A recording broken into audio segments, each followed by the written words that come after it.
Manhattan, 8:47 p.m. Inside the glittering ballroom of the Langford Hotel. Take off that cheap little necklace before someone mistakes you for the help, Vanessa sneered, clutching Grant's arm. 7 months pregnant Eleanor went pale. Then an elderly board member stared at the necklace's clasp and whispered, "My God, that belongs to the Whitmore family." Grant's smile vanished. How could his ordinary wife be connected to a billionaire dynasty? Stay with us, subscribe, and discover the secret that would bring their entire world crashing down. The necklace at table 12. You should take that little necklace off before someone mistakes you for the help. Vanessa Vale delivered the insult with a smile. Her voice was soft enough to sound playful, yet clear enough to reach every person standing near table 12. Several guests stopped talking. A waiter carrying champagne slowed for half a second, then continued toward the dance floor. A woman in emerald silk lowered her glass. Two investment bankers exchanged a quick glance before pretending they had heard nothing. Eleanor Mercer looked at Vanessa across the white linen table. Vanessa stood beside Grant, one hand resting lightly on his arm. Her red evening gown caught the golden light from the chandeliers. Diamonds circled her throat in 3 bright rows. Every stone seemed chosen to announce its price. Eleanor's necklace made no such announcement. It was a thin silver chain with a small oval pendant. The metal had faded in places. A tiny star had been engraved into its surface by hand. It looked simple. That was why Eleanor loved it. Her grandfather had fastened it around her neck 2 hours earlier in the private sitting room of the Whitmore residence. He had stood behind her while she faced the mirror, his silver hair combed neatly back, his hands slower than they had been a year ago. "This was your grandmother's," he had said. "I know. She wore it when the family had everything to lose." Eleanor had touched the pendant. "You've told me that story since I was 10, and you still forget the lesson." She had looked at him through the mirror. He had met her eyes without smiling. "People reveal themselves when they believe you have no power," he said. "Pay attention tonight."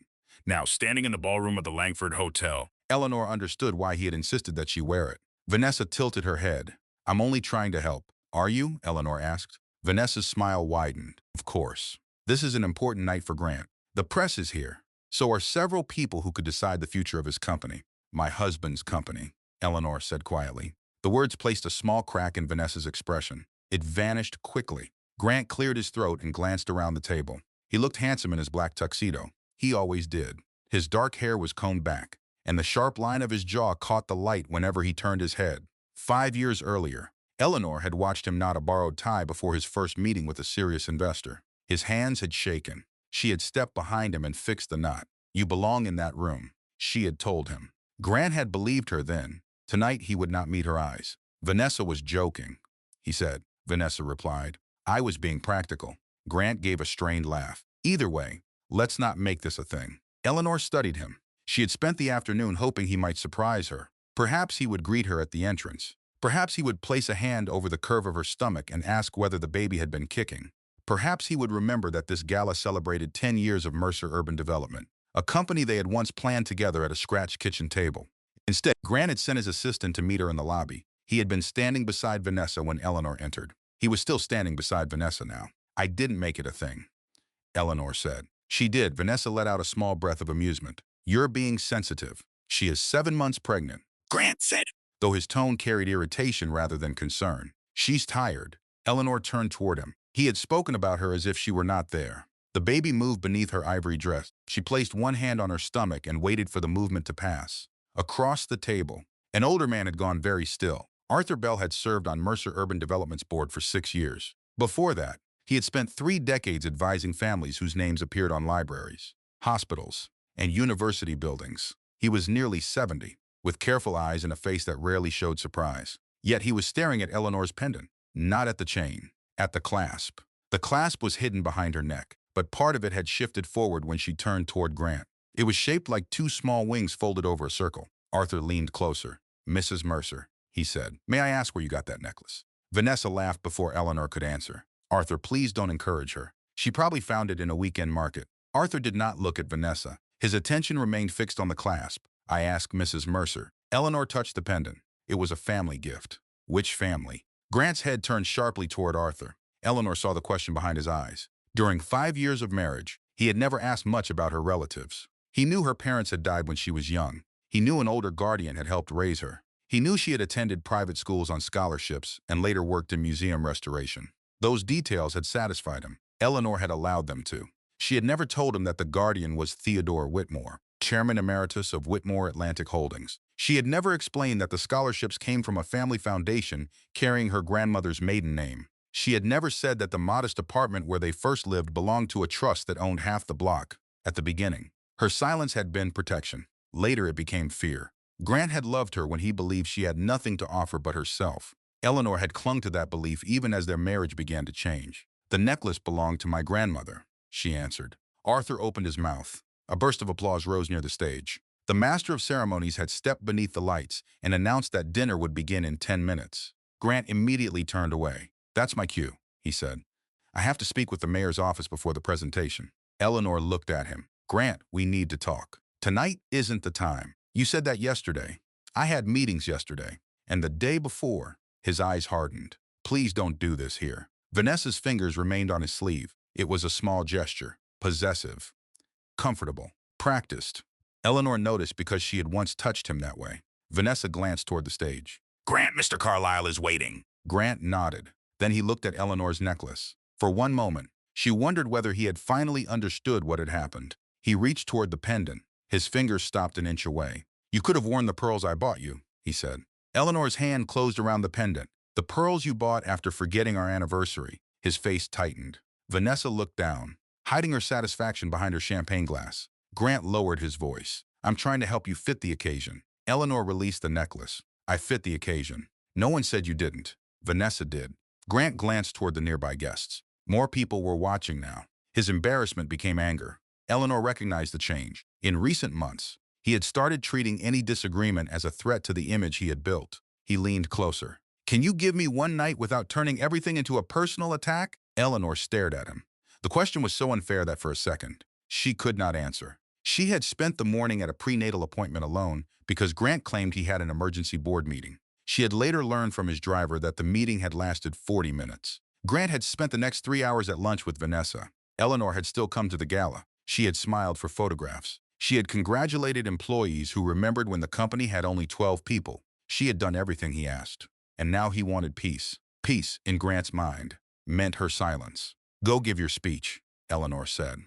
Grant seemed relieved. That hurt more than the insult. He offered his arm to Vanessa. She took it before leaving. Vanessa looked back at Eleanor's pendant. "You should still consider taking it off," she said. "Simple can be charming in the right room." "This isn't that room." Eleanor held her gaze. "My grandmother wore it in rooms much harder to enter than this one." Vanessa's smile slipped. Grant guided her away before she could respond. Arthur Bell remained beside the table. His face had lost some color. "Mrs. Mercer," he said, "I would like to speak with you privately." Eleanor watched Grant disappear into the crowd with Vanessa at his side. "About my necklace." "Yes. Then you should speak to me tomorrow." Arthur glanced toward the stage, where Grant was shaking hands with the deputy mayor.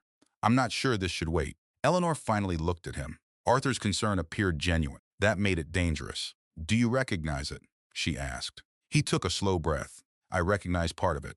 Before he could say more, a young event coordinator rushed toward Eleanor. "Mrs. Mercer." "I'm sorry to interrupt. Mr. Mercer wants you seated near the stage for the opening remarks." Eleanor looked at the seating chart displayed beside the table. Her name had been assigned to table 12. Vanessa's name appeared at the head table. A quiet humiliation, carefully arranged. Eleanor looked at the coordinator. The young woman seemed nervous, as though she already knew the mistake was deliberate. "My place is here," Eleanor said. The coordinator lowered her voice. "Mr. Mercer asked me to move you after the press photographs." "Move me where?" "There's an empty chair beside Mrs. Hanley." Mrs. Hanley was the wife of a retired contractor who had not worked with the company in 4 years. Her table stood near the service doors. Eleanor almost laughed. Grant wanted her close enough for the photographs and far enough away during the speeches. "Thank you," Eleanor said. "I'll remain here." The coordinator hesitated. He was very specific. "So am I." The young woman nodded and hurried away. Arthur watched her leave. "Grant approved that seating plan?" he asked. "It appears so." He placed Vanessa Vale at the head table. "Yes." Arthur's jaw moved as if he were holding back several opinions. Eleanor looked toward the stage. Vanessa now stood beside Grant while photographers took pictures. She leaned toward him as though they shared a private joke. Eleanor turned away. "Do you know what Mr. Mercer plans to announce tonight?" Arthur asked. "The hotel acquisition. That's part of it." She looked back at him. "What is the other part?" Arthur checked the room before answering. "Vanessa's family wants Mercer Urban Development to purchase a controlling interest in Vale House Hotels." "I know. You know the Vale properties are carrying more debt than their reports show." Eleanor's attention sharpened. Grant had mentioned the acquisition 3 weeks ago. He described it as a chance to enter the luxury hospitality market. When Eleanor asked to see the financials, he accused her of doubting him. How much more? She asked. I don't have the final number, but you have a concern. I have several. Have you told Grant? Arthur looked toward the stage. He believes I'm too cautious. Eleanor gave a humorless smile. He says that whenever someone asks a useful question, Arthur's eyes moved again to her necklace. Your family taught you to ask useful questions. It was not a question. Eleanor's fingers touched the pendant. My family taught me that pride becomes expensive when no one is willing to challenge it. Arthur's expression changed. Recognition deepened. He knew, perhaps not everything. Enough to become a problem. Mrs. Mercer, he said carefully. Does Grant know who your grandmother was? A server placed a plate on the table before Eleanor could answer. The smell of rosemary chicken rose between them. Eleanor looked at the untouched food. No, she said. Arthur lowered himself into the chair across from her. May I ask why? You may ask. He understood the refusal. For a moment, neither of them spoke. The ballroom lights dimmed. Grant walked onto the stage to applause. He stood beneath the company logo, confident and polished. He looked like a man who had always belonged there. Eleanor remembered his first office, a narrow room above a laundromat in Queens. The ceiling leaked during storms. The radiator hissed all winter. He had worked 16 hours a day and slept on a second-hand couch when deadlines ran late. She had brought him coffee at midnight. She had edited proposals. She had introduced him to a quiet lender through one of her family's smaller investment firms, though Grant never knew she had arranged the connection. Back then, ambition had made him alive. Now it seemed to make him hungry. 10 years ago, Grant began. Mercer Urban Development was nothing more than an idea. Eleanor looked down. Nothing more than an idea. Her name was absent from the story. Grant spoke about risk, vision, and courage. He thanked his executive team. He thanked the board. He thanked Vanessa Vale for her guidance during the hotel negotiations. The room applauded. Vanessa stood and placed one hand over her heart. Grant did not thank his wife. Arthur watched Eleanor. She kept her face calm. The baby moved again. This time, the movement was stronger. Eleanor breathed slowly and rested both hands over her stomach. A marriage could survive disappointment. It could survive money problems, long hours, arguments, and pride. It could not survive contempt forever. Her grandfather had said that once, after a distant cousin's ugly divorce. Love can bend, he told her. Respect is the frame. Break the frame, and everything falls. At 24, Eleanor had thought the statement sounded cold. At 31, she understood it. Grant continued speaking. Tonight, Mercer Urban Development begins its next chapter. A large image appeared on the screen behind him. It showed Vale House Hotels, a collection of historic properties across Boston, New York, and Charleston. Eleanor noticed several board members stiffen. Arthur muttered. He's announcing before the final vote. Grant smiled into the applause. Through a strategic partnership with Vale House, we will create a new standard in American luxury. Vanessa walked onto the stage. Grant reached for her hand. The gesture lasted only a second. It lasted long enough. Phones rose across the ballroom. Cameras flashed. Eleanor looked at their joined hands. A woman at the next table whispered, "Isn't his wife here?" Another voice answered, "That is his wife, isn't it?" Vanessa took the microphone. "This partnership is about legacy," she said. "It's about knowing what deserves to be preserved and what must be left behind." Her gaze found Eleanor in the crowd. The sentence carried more than one meaning. Several people noticed. Grant noticed too. He did nothing. Eleanor stood. Arthur rose with her. "Where are you going?" "I need air." "You should not leave alone." "I'm pregnant." "Arthur, I'm not helpless." "I did not mean that." "I know." Eleanor walked toward the side corridor. She moved slowly, refusing to give the room another reason to watch her. At the doorway, she paused beside a young server whose hands were shaking. A tray of champagne glasses tilted dangerously. Eleanor reached out and steadied it. "Take a breath." She said, "I'm sorry, ma'am. You didn't do anything wrong." The server nodded. Behind them, applause thundered through the ballroom. Eleanor continued into the corridor. The noise faded. She passed framed photographs of old New York, then found a small lounge near the elevators. The room was empty. She sat near the window and removed her heels. Far below, traffic moved through Manhattan in bright streams. She placed one hand on the glass. "You picked a dramatic night to start kicking," she whispered to the baby. The baby moved beneath her palm. Eleanor smiled despite herself. "You're right. We should have stayed home." Her phone buzzed. A message from her grandfather appeared. "How is the necklace being received?" Eleanor stared at the screen. She typed. "Poorly." His reply came almost at once. "Good." She shook her head. Only Theodore Whitmore could call public humiliation useful. Another message appeared. "What did you learn?" Eleanor looked toward the ballroom doors. She thought of Vanessa's insult. Grant's silence. The seating chart. Their joined hands on stage. She typed. "More than I wanted to." Her grandfather did not respond immediately. When his message came, It contained one sentence. Truth is rarely considerate about its timing. Eleanor locked the phone. Footsteps sounded in the corridor. She expected Arthur. Instead, Grant entered the lounge. He closed the door behind him. "What are you doing?" he asked, sitting. "You walked out during my announcement. I waited until the applause." "That isn't the point." Eleanor slipped her shoes back on but remained seated. "What is the point?" "Grant, the press saw you leave. The press also saw you holding Vanessa's hand. It was part of the presentation." "Was humiliating me part of the presentation?" His gaze moved away. "That comment about the necklace was unnecessary." "Her comment." "Yes, and your response." "I was trying to stop an argument." "You stopped nothing. You chose a side." Grant paced toward the window. He looked tired now. The confidence he wore on stage had begun to crack. "You don't understand what's happening tonight," he said. "Then explain it. This deal could double the company's value. Arthur Bell thinks the Vale properties are hiding debt." Grant turned. "Arthur Bell sees disaster in every opportunity. He asked you questions. He undermined me. Those are different things. You always do this." Eleanor looked at him. "Do what? You make me defend every decision. I asked about one acquisition. You asked in front of the board because you refused to discuss it at home." Grant rubbed his forehead. "I need someone beside me who understands the world I'm entering." Eleanor went still. The words were honest. That made them worse. "And Vanessa understands it. She has contacts, experience. She knows these families." "So do I." Grant gave a short laugh. Eleanor's face changed. He noticed too late. "I didn't mean it like that," he said. "How did you mean it? You know what I'm saying?" "No, I want to hear you say it clearly." Grant glanced toward the door. He lowered his voice. "You grew up differently. Yes. You don't care about appearances. I care about character. That sounds noble until you're trying to build something." Eleanor stood. Her bare height placed her a few inches below him. Yet Grant took a step back. "I helped you build it," she said. "You supported me. I reviewed leases. I corrected proposals. I found your first lender, a lender who approached us through your museum contact. That is what I told you."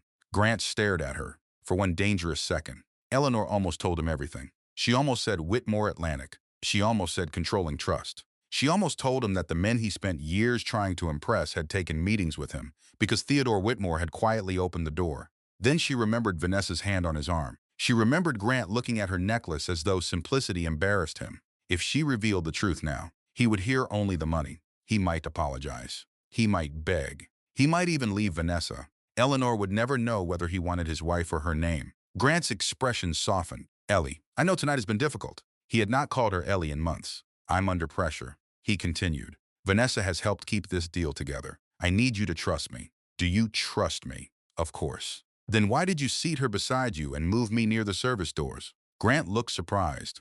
The expression answered before he did. "You knew." Eleanor said. "It was temporary. You knew. The photographers wanted the Vale and Mercer teams together. I am Mercer. This is business." "No," Eleanor said. "This is a choice." Grant's patience broke. "Everything cannot revolve around your feelings." Eleanor stared at him. Her voice became quiet. "You missed the appointment where we heard your daughter's heartbeat." His anger vanished. "I told you. I had a meeting. You had lunch." "Who told you that?" "Does it matter?" "Yes, you spent 3 hours with Vanessa." "We were working." "You could have worked after the appointment." Grant looked away again. Eleanor picked up her purse. "I'm going home." "You can't leave before the closing photographs." "Watch me." He stepped in front of the door. "Eleanor, move." "Please don't create a scene." She met his eyes. The scene already happened. I simply stopped standing in it. For several seconds. Grant did not move. Then someone knocked. Vanessa opened the door without waiting. "There you are," she said to Grant. "Carlyle wants to discuss the financing language." Her gaze moved to Eleanor.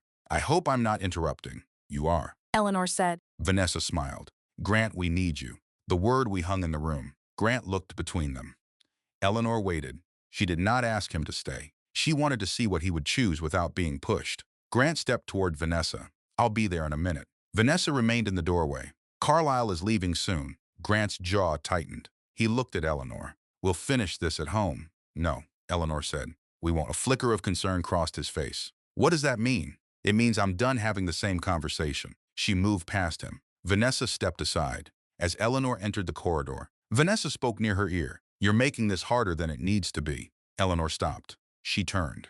Vanessa stood close enough for Eleanor to smell her perfume. "You think this is about a necklace," Vanessa said. "It isn't, I know." For the first time that evening, Vanessa looked uncertain. Eleanor continued toward the elevators. She pressed the button and waited. Behind her, Grant and Vanessa returned to the ballroom. Their voices faded into the music. The elevator arrived. Eleanor stepped inside. But before the doors closed, She heard Grant's voice from the nearby alcove. He was speaking quietly. Vanessa answered. Eleanor placed her hand between the doors. They opened again. She stepped out without making a sound. The alcove was hidden behind a marble column. Grant and Vanessa stood on the other side, unaware that Eleanor was only a few feet away. Tonight was a mistake, Vanessa said. I know. You let her embarrass me. Grant exhaled. She's upset. She's always upset when you move forward without her. That isn't fair, isn't it? Silence followed. Eleanor could hear the music through the ballroom walls. A slow jazz song. Grant spoke again. After the acquisition closes, everything changes.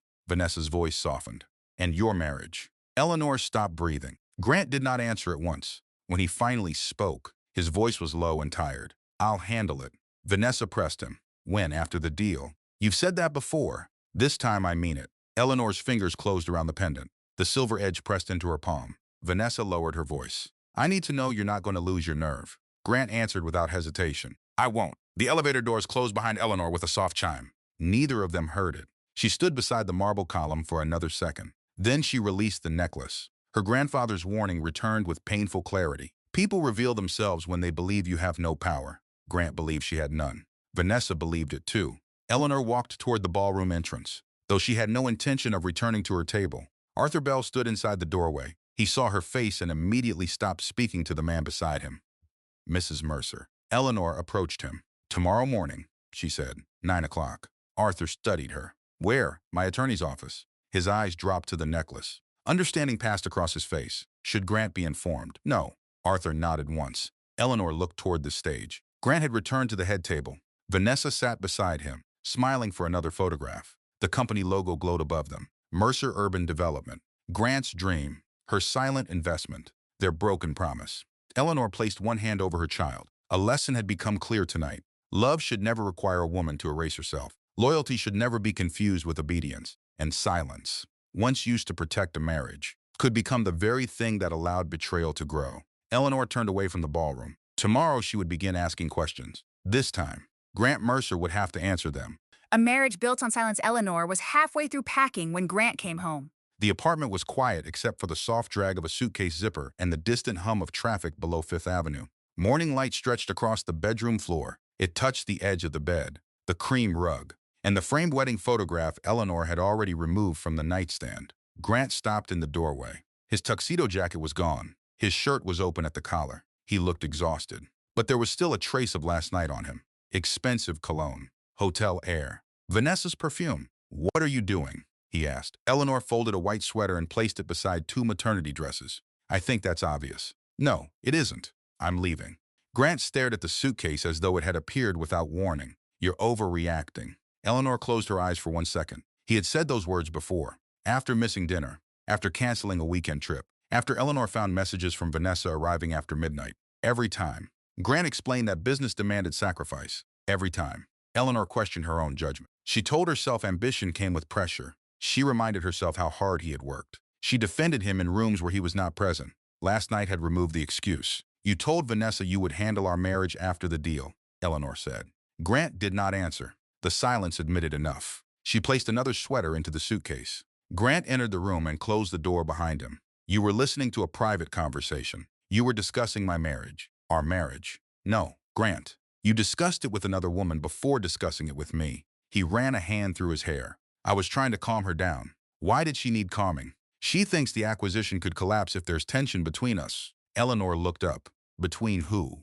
Grant hesitated. The answer was clear. He walked toward the window. Vanessa has put months into this deal. So have you.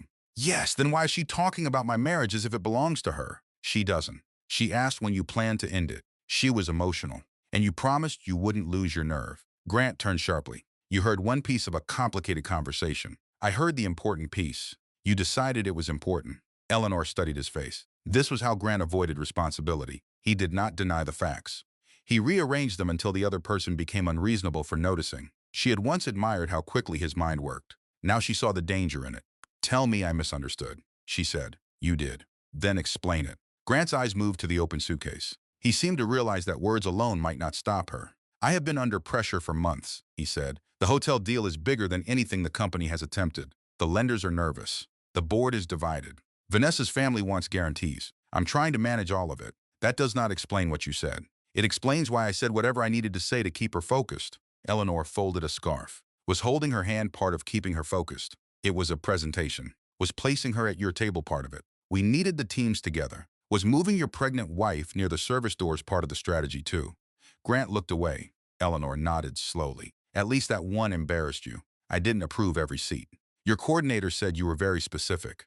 I told them to keep the business parties together. I am your wife. You keep saying that as if marriage gives you a seat in every business meeting. It should give me a seat beside you at our anniversary gala. Grant's mouth tightened. For a moment, anger flashed across his face. Then he pushed it down. Come downstairs, he said. We'll have coffee. We can discuss this calmly. I am calm. You're packing a suitcase. I can be calm and still leave. Where are you going? To stay with family. Grant gave a short, frustrated laugh. You never talk about your family. That never bothered you before. It bothers me when you use them as an escape route. Eleanor stopped folding. My parents are dead. You know that. I know. You also know someone raised me. Some older relative. My grandfather. Grant blinked. You said guardian. I said he became my guardian. Why didn't you call him your grandfather? Because you never asked. That's unfair.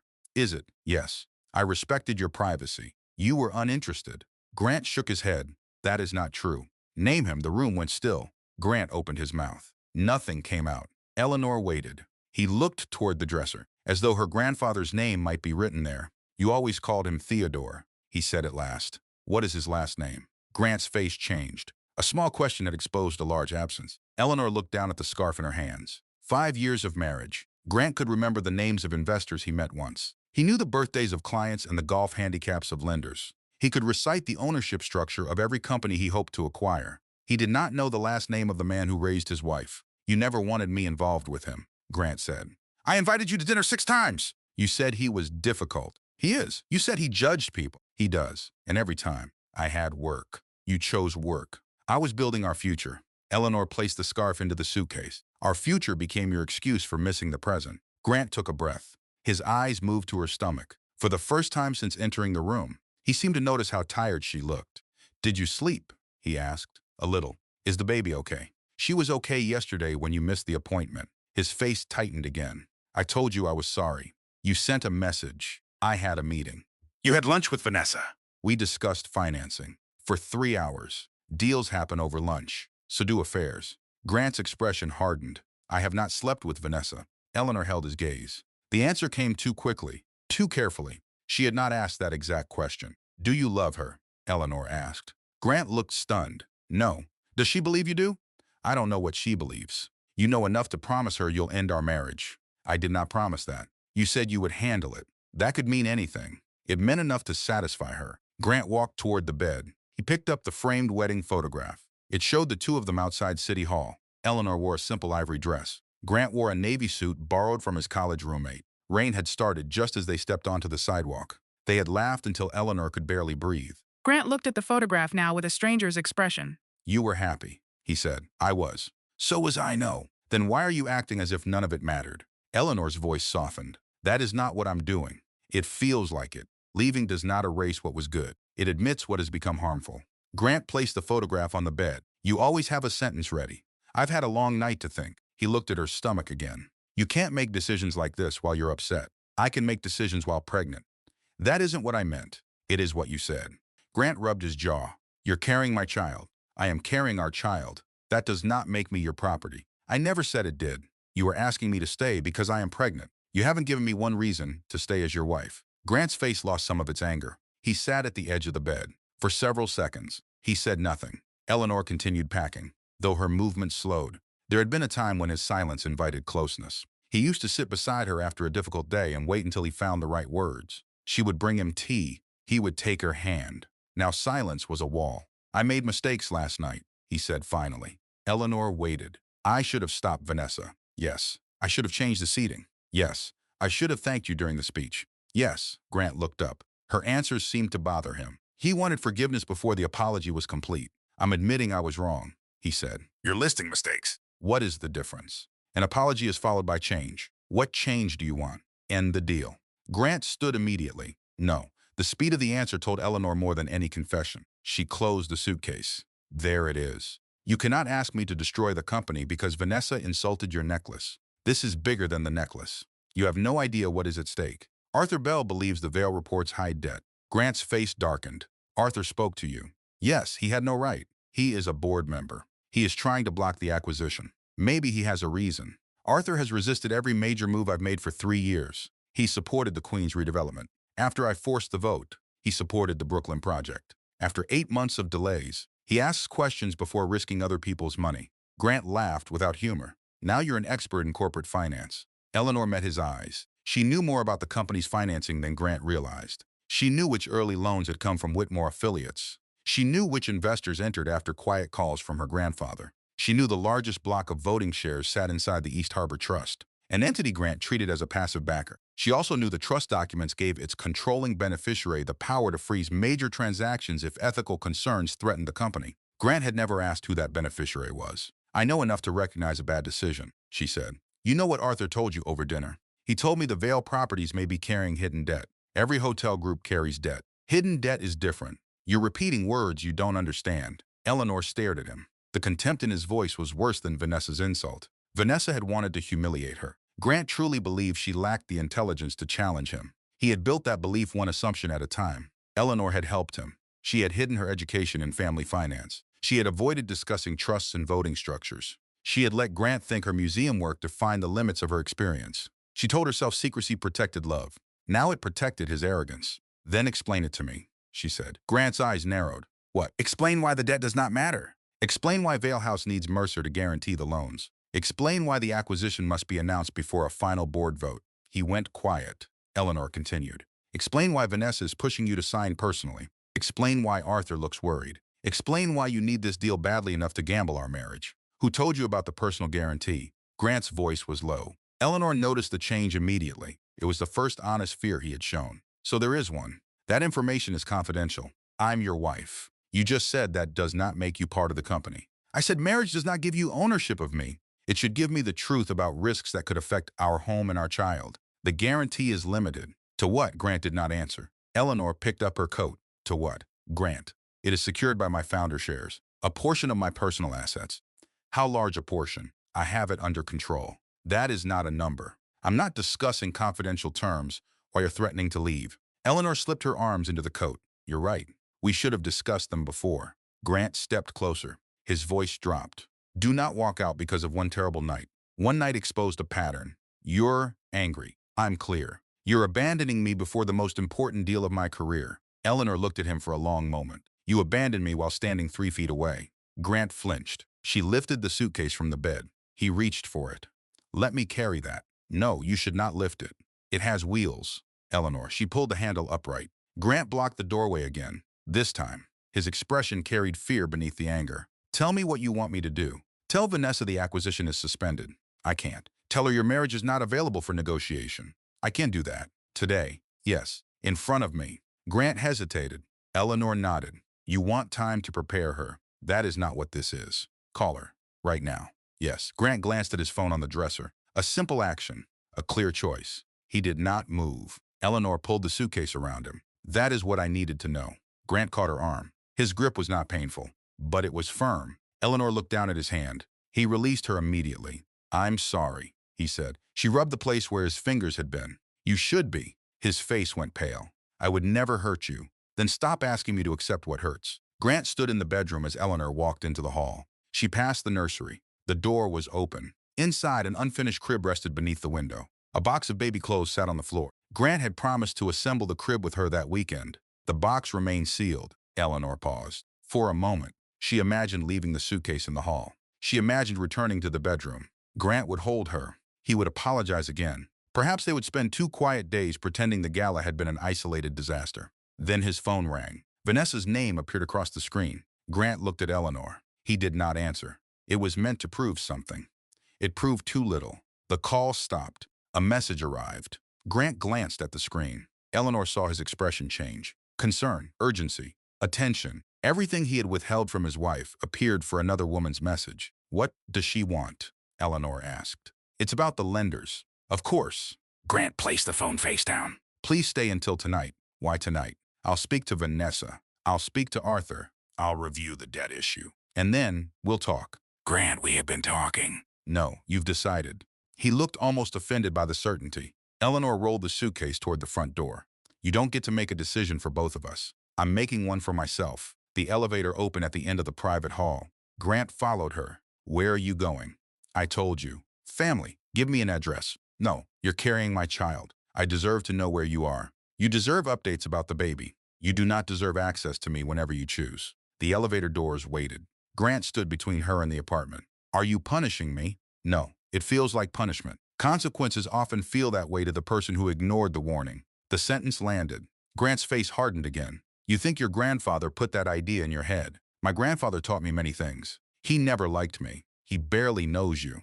Exactly, you refused every invitation. Because every time his name came up, you acted tense. You made it clear I wasn't welcome. Eleanor almost laughed. Grant had built an entire story from her discomfort and his indifference. She had been tense because Theodore could see through people. He would have recognized Grant's hunger for approval. He might have challenged him. Eleanor had feared the conflict, so she kept the two men apart. That choice had protected no one. I should have told you more, she said. Grant seemed surprised.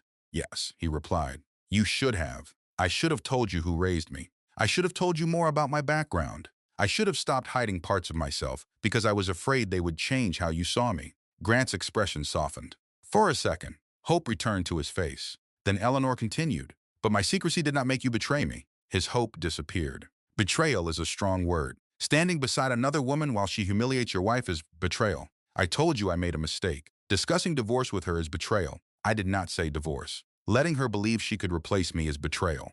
Grant looked toward the open apartment door. He lowered his voice. People can hear us. Eleanor glanced down the empty hall. That still matters more to you than what I'm saying. She stepped into the elevator. Grant remained outside. Eleanor, she pressed the lobby button. You have my doctor's number, she said. I will inform you about the baby. The doors began to close. Grant placed one hand between them. They opened again. What if I suspend the deal? He asked. Eleanor looked at him. Will you? His eyes shifted. I said, what if? Then my answer is the same. Call me when it becomes real. She pressed the button again. This time, Grant let the doors close. Eleanor watched him disappear behind the narrowing line of brushed steel. Only after the elevator began descending did her composure break. She gripped the suitcase handle and breathed through a sudden wave of grief. Leaving was not satisfying. There was no victory in it. The pain remained because love did not vanish when respect was damaged. It stayed behind, wounded and confused, asking whether one more conversation might have changed the outcome. Eleanor placed a hand over her stomach. We're choosing peace, she whispered. The words sounded fragile in the empty elevator. She repeated them anyway. We're choosing peace. At the curb, a black sedan waited. Eleanor had not ordered it. The driver stepped out and opened the rear door. Good morning. Miss Whitmore. Hearing her real name in front of Grant's building made Eleanor pause. Did my grandfather send you? Yes, ma'am. Of course he did. The driver placed her suitcase in the trunk. Eleanor slid into the back seat. A privacy screen separated her from the front. On the seat beside her rested a paper bag from a small bakery in Brooklyn. Inside were 2 warm blueberry muffins and a note written in Theodore's narrow handwriting. You forget to eat when you are angry. Eleanor smiled despite the tears in her eyes. She took one bite before calling Arthur Bell. He answered immediately. Mrs. Mercer. Eleanor is fine. There was a pause. Eleanor, can you meet me at 9? Yes. Bring everything you have on the Vale acquisition. Some of it is protected board material. You can bring it. Arthur was quiet. Eleanor looked out at the city. Morning commuters hurried along the sidewalks. Delivery trucks blocked half the avenue. A woman in running clothes pushed a stroller past a coffee cart. Life continued with no interest in broken marriages. Do you have authority to review the board files? Arthur asked carefully. I do. Through whom? The East Harbor Trust. Arthur stopped breathing for a moment. When he spoke again, his voice was almost a whisper. You control East Harbor. I am the controlling beneficiary. The silence on the line deepened. East Harbor owned 28% of Mercer Urban Development's voting shares. No other investor held more than 9. Grant often praised East Harbor as patient capital. He believed the trust was managed by a committee of older financial officers who preferred to remain invisible. He had never known his wife sat at the center of it. Arthur recovered slowly. Does Grant know? No. Does your grandfather? Yes. Is he involved? He will be. Arthur let out a measured breath. This changes the acquisition. It may change more than that. The car turned toward Midtown. Eleanor finished half the muffin and placed the rest back in the bag. Do not contact Grant yet, she said. He will know I met with you. Eventually. What are you planning? I'm planning to understand what he was willing to risk without telling me. Arthur's voice grew cautious. Personal pain can complicate a board decision. I know if you use East Harbor to punish him, the other directors will challenge you. I know that too. And if Whitmore Atlantic becomes visible, The press will connect you to the family. Eleanor touched the necklace beneath her blouse. That is a risk. Are you prepared for it? She looked through the window at the towers ahead. No, she said. But being unprepared does not remove the responsibility. Arthur remained silent. Eleanor continued. My marriage and the company must be treated as separate matters. Grant betrayed me as a husband. That does not automatically make him unfit as chief executive. That is fair. If the veil deal is sound, I will not block it because I'm hurt. And if it is unsound, then we stop it. Arthur's voice carried the first hint of approval. Understood. One more thing. Yes, find out why the acquisition was announced before the final vote. I already have a theory. Tell me. Vanessa needed public momentum. Once the announcement was made, any board member who objected could be blamed for damaging the company. Eleanor looked down at the note from her grandfather. Truth is rarely considerate about its timing, so she created pressure before the facts were reviewed. Yes, that is strategy. A reckless one. Reckless strategies still work when everyone is afraid of embarrassment. Arthur gave a quiet sigh. You sound like Theodore Whitmore. He would consider that an insult to both of us. Arthur laughed once. It was the first human sound Eleanor had heard from him since the gala. Where should I meet you? Hale and Bishop on Park Avenue. Arthur paused again. That is Whitmore Atlantic's outside counsel. Yes, I'll be there. Eleanor ended the call. The law offices occupied the 43rd floor of a glass tower. When she arrived, no receptionist asked for her name. A senior partner named Margaret Hale met her at the elevator. Margaret was in her late 50s, with close-cropped gray hair and a navy suit that seemed untouched by fashion. She hugged Eleanor before speaking. I heard about last night. From my grandfather. From 3 people. Your grandfather was the least dramatic. That is concerning. Margaret took Eleanor's coat. Are you all right? No. Good answer. They walked toward a private conference room. Theodore Whitmore was already seated at the long table. He wore a dark suit and held a cup of coffee in both hands. At 78, he remained physically imposing. His back was straight. His eyes were pale blue and hard to fool. He looked at Eleanor's face, then at the suitcase near the door. You left him, he said. Yes. Did he try to stop you? Yes. Did he succeed? No. Theodore nodded. He pushed a plate of toast toward her. You ate half a muffin. Eleanor stared at him. Do you receive reports from the driver now? He worries. You worry. I delegate. Margaret closed the conference room door. Eleanor sat across from her grandfather. For years, she had feared this moment.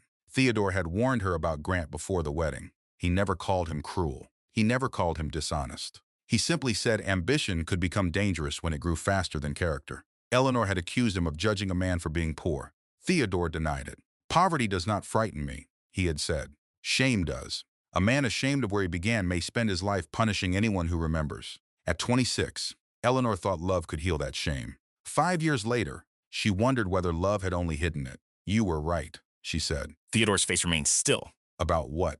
Grant, that is too broad. He became ashamed of me. Theodore's eyes sharpened. Because of the necklace. Because he thinks I do not belong in the world he is trying to enter. Her grandfather leaned back.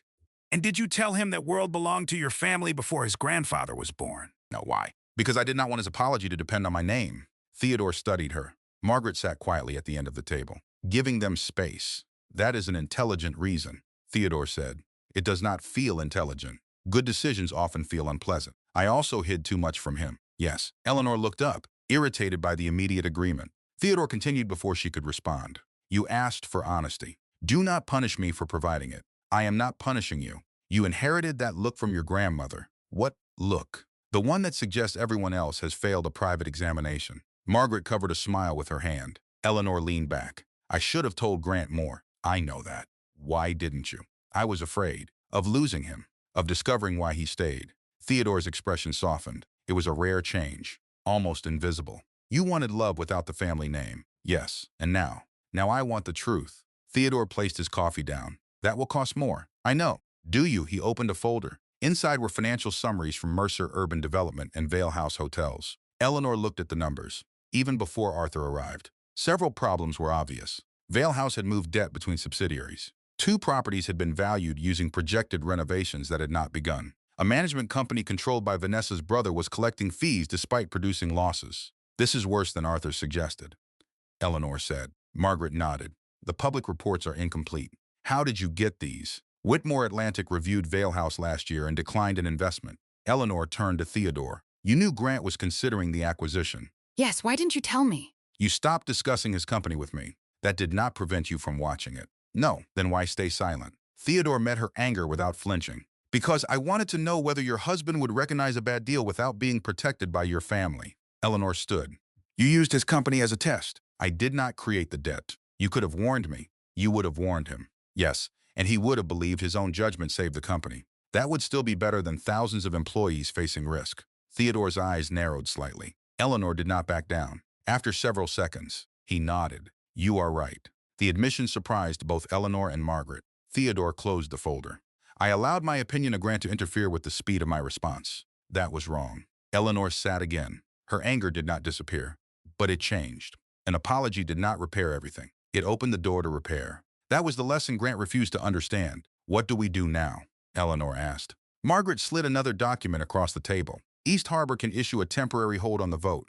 For how long? 10 business days without a full beneficiary review. And after that, you must provide a documented reason related to governance, financial risk, or misconduct. Personal betrayal does not qualify. No, good. Theodore watched her. You sound relieved. I want Grant held responsible for what he did to me. I do not want to misuse power to do it. That distinction may save you.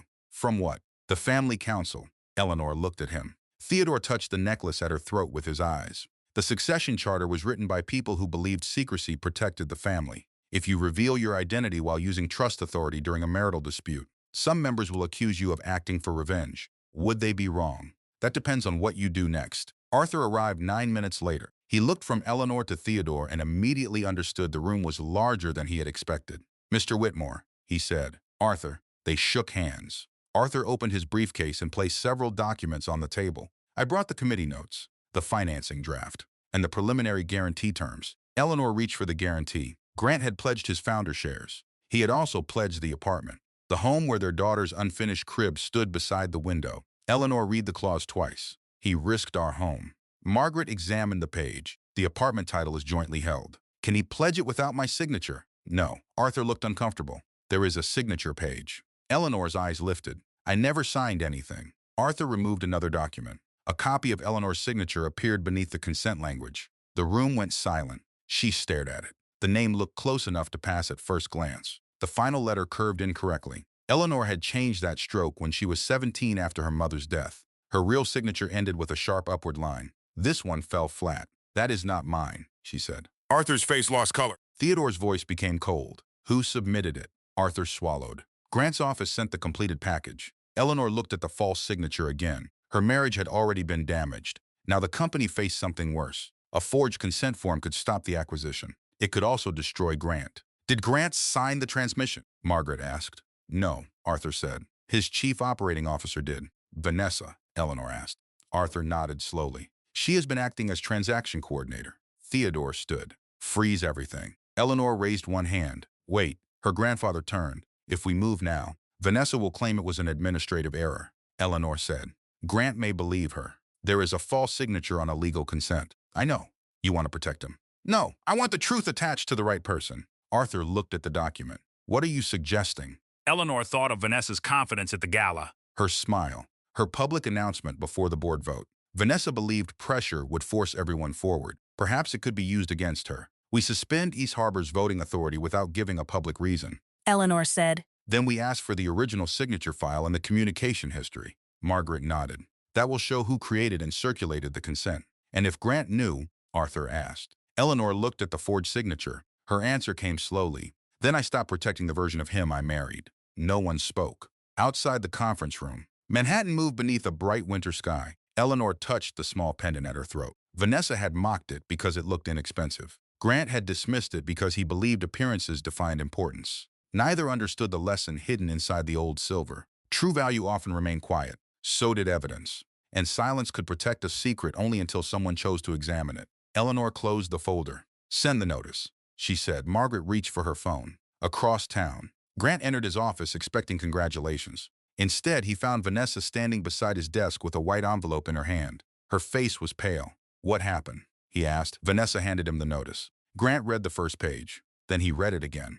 East Harbor Trust had suspended its support for the Vail acquisition. Without East Harbor, the board vote would fail. Grant looked up. Why would they do this? Vanessa folded her arms. I don't know. Grant stared at the letter. The trust had supported him for almost a decade. It had never interfered with management. It had never demanded a board seat. It had never challenged a deal. Now, without warning, it had turned against him. Vanessa moved closer. Did Arthur contact them? Arthur doesn't control East Harbor. Then who does? Grant looked at the signature beneath the notice. Margaret Hale. He knew the name. Every serious developer in New York knew Hale and Bishop. The firm represented old families, private trusts, and companies that avoided public attention. A memory surfaced. Eleanor had once mentioned Margaret Hale during dinner. Grant had barely listened. He looked at Vanessa. Find out who the controlling beneficiary is. I've tried before. Try harder. Vanessa took the letter from his hand. We may need to increase the personal guarantee. Grant's gaze snapped toward her. I already pledged enough. Without East Harbor, the lenders will want more. How much more? Vanessa did not answer. Grant walked toward the window. Below him, the city seemed to stretch without limit. He had spent 10 years building a company large enough to belong among those towers. Now one invisible investor could take the future away. His phone lay on the desk. Eleanor had not called. For the first time since she entered the elevator, Grant wondered whether her departure and East Harbor's decision were connected. The idea seemed impossible. He dismissed it. Then another memory returned. Arthur staring at Eleanor's necklace. Arthur asking which family had given it to her. Grant turned from the window. Vanessa. She looked up. Find out everything you can about Eleanor's grandfather. Vanessa's face changed for less than a second. It was enough. Grant noticed. You know something, he said. No, that was not a question. Vanessa placed the letter on the desk. I know she has an older relative. That's all.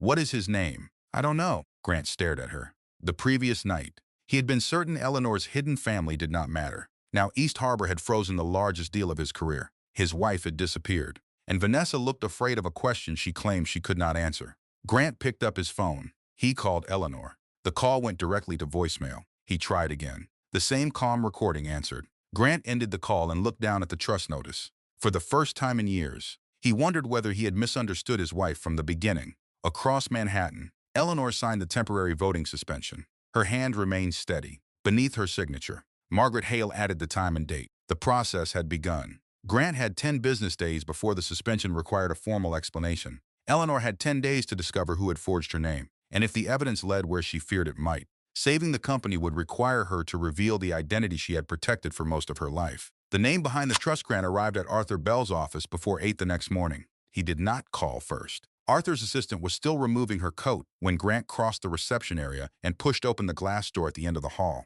Arthur looked up from his desk. You could have made an appointment. I called 3 times. I was in a meeting with Eleanor. Arthur closed the folder in front of him. Grant noticed the movement. Yes, Arthur said.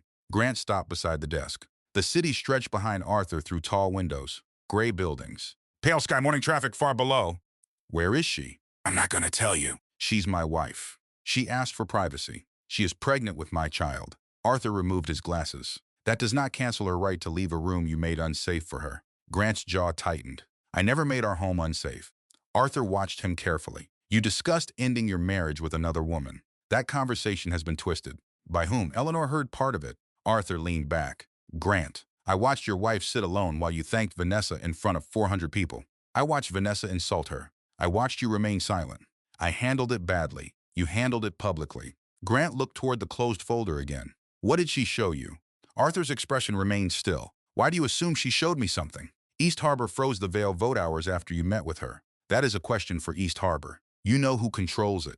Arthur did not answer. Grant placed both hands on the desk. For 10 years, East Harbor has supported every major expansion. They never interfered. Now Eleanor leaves. You meet with her, and the trust blocks the largest deal in company history. Arthur looked down at Grant's hands. Sit. I'm fine. You're leaning over my desk. Grant straightened. Arthur waited. After several seconds, Grant sat across from him. Arthur put his glasses back on. East Harbor requested a review because the acquisition carries serious financial concerns. That language came from you. The concerns came from the documents. What documents? The ones you should have reviewed before announcing the deal. Grant's eyes narrowed. I reviewed them. Did you review the subsidiary debt? Vail House disclosed its primary obligations. That was not my question. Grant looked away. Arthur opened the folder. Inside were copies of loan summaries, property valuations, and management agreements. He slid one page across the desk. Grant glanced at it.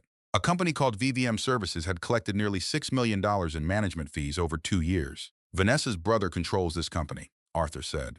I know, and it posted losses at every property it managed. They're restructuring. Arthur placed another document beside the first. This hotel in Boston was valued as though a full renovation had been completed. The renovation is scheduled.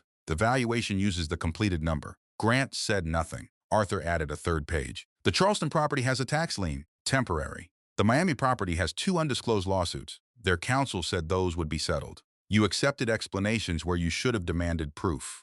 Grant pushed the pages back. You've always hated this deal. I hate avoidable risk. This is a growth move. This is a rescue package for the Vale family. Grant stood. You think I don't know what I'm doing? I think Vanessa found the exact fear that controls you. Grant turned toward him. Arthur continued. She made you believe the deal was your entrance into old money. She understood that being accepted by those families matters to you. That is ridiculous. Is it? Grant's voice sharpened. I built Mercer from nothing. Yes, I don't need approval. Then why did you seat Vanessa beside you and your wife near the service doors? Grant's face changed. Arthur let the question remain between them. After a moment, Grant looked toward the windows. You don't know anything about my marriage. I know Eleanor helped you before your name opened doors. She supported me. Arthur stared at him. Grant recognized the expression. Disbelief. Judgment. The same expression Theodore had worn years ago when Grant met him briefly outside a restaurant. Grant had assumed the older man disliked him because he lacked money. Now he wondered whether Eleanor had told Arthur more than she had ever told her husband. What does East Harbor want? Grant asked. An independent review. How long? 10 business days. We don't have 10 days. Then you should not have announced before the vote. Grant turned back. The announcement created momentum. It also created liability. It's a lawyer's answer. It is a board member's answer. Grant lowered his voice. Who controls the trust? Arthur's face became unreadable. I cannot disclose private ownership information. You can tell me whether Eleanor is involved. Arthur said nothing. The silence carried weight. Grant moved closer to the desk again. Why did you ask about her necklace? Arthur's fingers stopped on the folder. You remember that. I remember everything from that night. That would be a useful habit to develop sooner. Do you recognize it? Arthur looked toward the door, then back at Grant. I recognize the clasp. From where? I may have seen something similar many years ago. Where? Arthur closed the folder. You should ask Eleanor. She won't take my calls. Then consider why. Grant stared at him. He had come expecting answers. Instead, Arthur had returned every question to Eleanor. That frightened him more than the trust suspension. Grant picked up the financial pages and placed them inside his coat. Arthur stood. Those copies do not leave this office. I'm chief executive. You are also personally involved in the transaction. They concern my company. They concern an investigation. Grant stopped. What investigation? Arthur realized he had said too much. Grant saw it. Arthur, there is a document issue under review. What document? I cannot discuss it yet. What issue? Arthur remained silent. Grant stepped closer. Does this involve Vanessa? It involves the transaction. That is not an answer. It is the only answer you are getting. Grant looked at the closed folder. For the first time, the acquisition no longer seemed threatened by cautious investors. It seemed contaminated. He placed the pages back on the desk. What happens if East Harbor refuses to restore the vote? The board will not approve the acquisition. And if I increase the guarantee, Arthur's eyes sharpened. You should not increase anything until the review is complete. That decision belongs to me. No. The founder shares belong to you. The company's future belongs to every shareholder and employee whose livelihood depends on your judgment.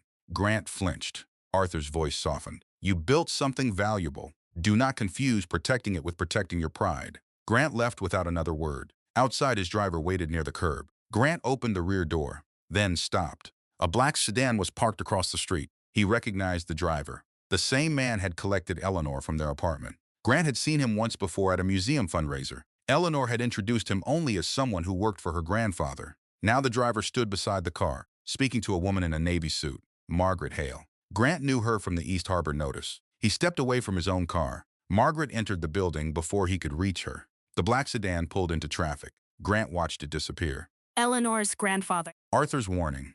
Margaret Hale, East Harbor. The necklace. The pieces did not connect yet, but they no longer looked separate. Grant took out his phone and called his assistant. Cancel my first meeting, Mr. Mercer. The lender call begins in 15 minutes. Move it. To when? I don't know yet. He ended the call and opened a search page. He typed Theodore, then stopped. He did not know the last name. The realization angered him again. He searched Eleanor's museum biography. The page listed her education, restoration work, and charitable projects. Her family section was empty. He searched the name of her late mother. The results were sparse. One old charity notice appeared from Boston. It mentioned Margaret Hale as legal representative for the family. Grant clicked the article.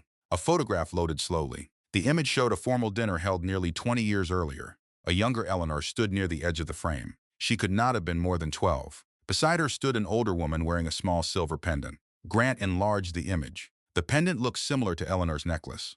Behind them stood Theodore Whitmore. Grant froze. Everyone in American real estate knew the name. Whitmore Atlantic Holdings owned ports, hotels, warehouses, shipping interests, and private land across several states. The family rarely appeared in interviews. They avoided public offerings. They had survived recessions that destroyed louder companies. Grant stared at the photograph. He searched Theodore Whitmore's family tree. Most results mentioned one daughter, Catherine Whitmore, who had died in a car accident with her husband. Catherine's daughter had been kept out of the press. Her name was Eleanor. Grant sat in the back of the car and read the sentence 3 times. His driver looked at him through the mirror. Sir. Grant did not respond. He opened the museum biography again. Eleanor Mercer. No maiden name. He searched the marriage license. The archive notice listed her as Eleanor Catherine Whitmore. The air inside the car seemed thinner. Grant had signed the license. He had seen the name. At the time, Whitmore meant nothing to him. Eleanor had said little about her family. He had been excited, nervous, and focused on the wedding. Later, when the company began attracting major investment, Theodore Whitmore became one of the names Grant studied. He had never connected that man to his wife. He called Eleanor again. Voicemail. This time, he left a message. Eleanor, I know your grandfather's name. He paused. The statement sounded absurd. 5 years into marriage, he was informing his wife that he had finally learned who raised her. I found an old photograph, he continued. I need to speak with you. Please call me. He ended the message. Then he called Vanessa. She answered immediately. Where are you? At Vale House. I'm coming over. Grant, we have the lender call. Move it. We can't keep delaying. Move it. He hung up. Across town.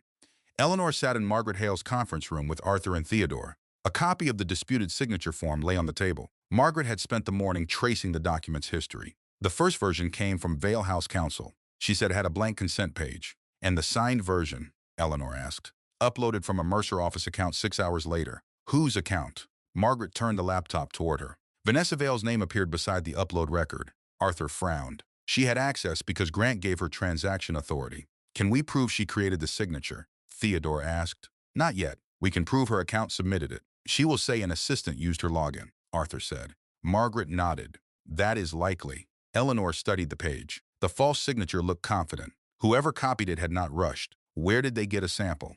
She asked. Margaret opened another file. Your signature appears on a donation agreement from the museum. That document is public. The annual report is online. Eleanor looked at the copied version beside the original.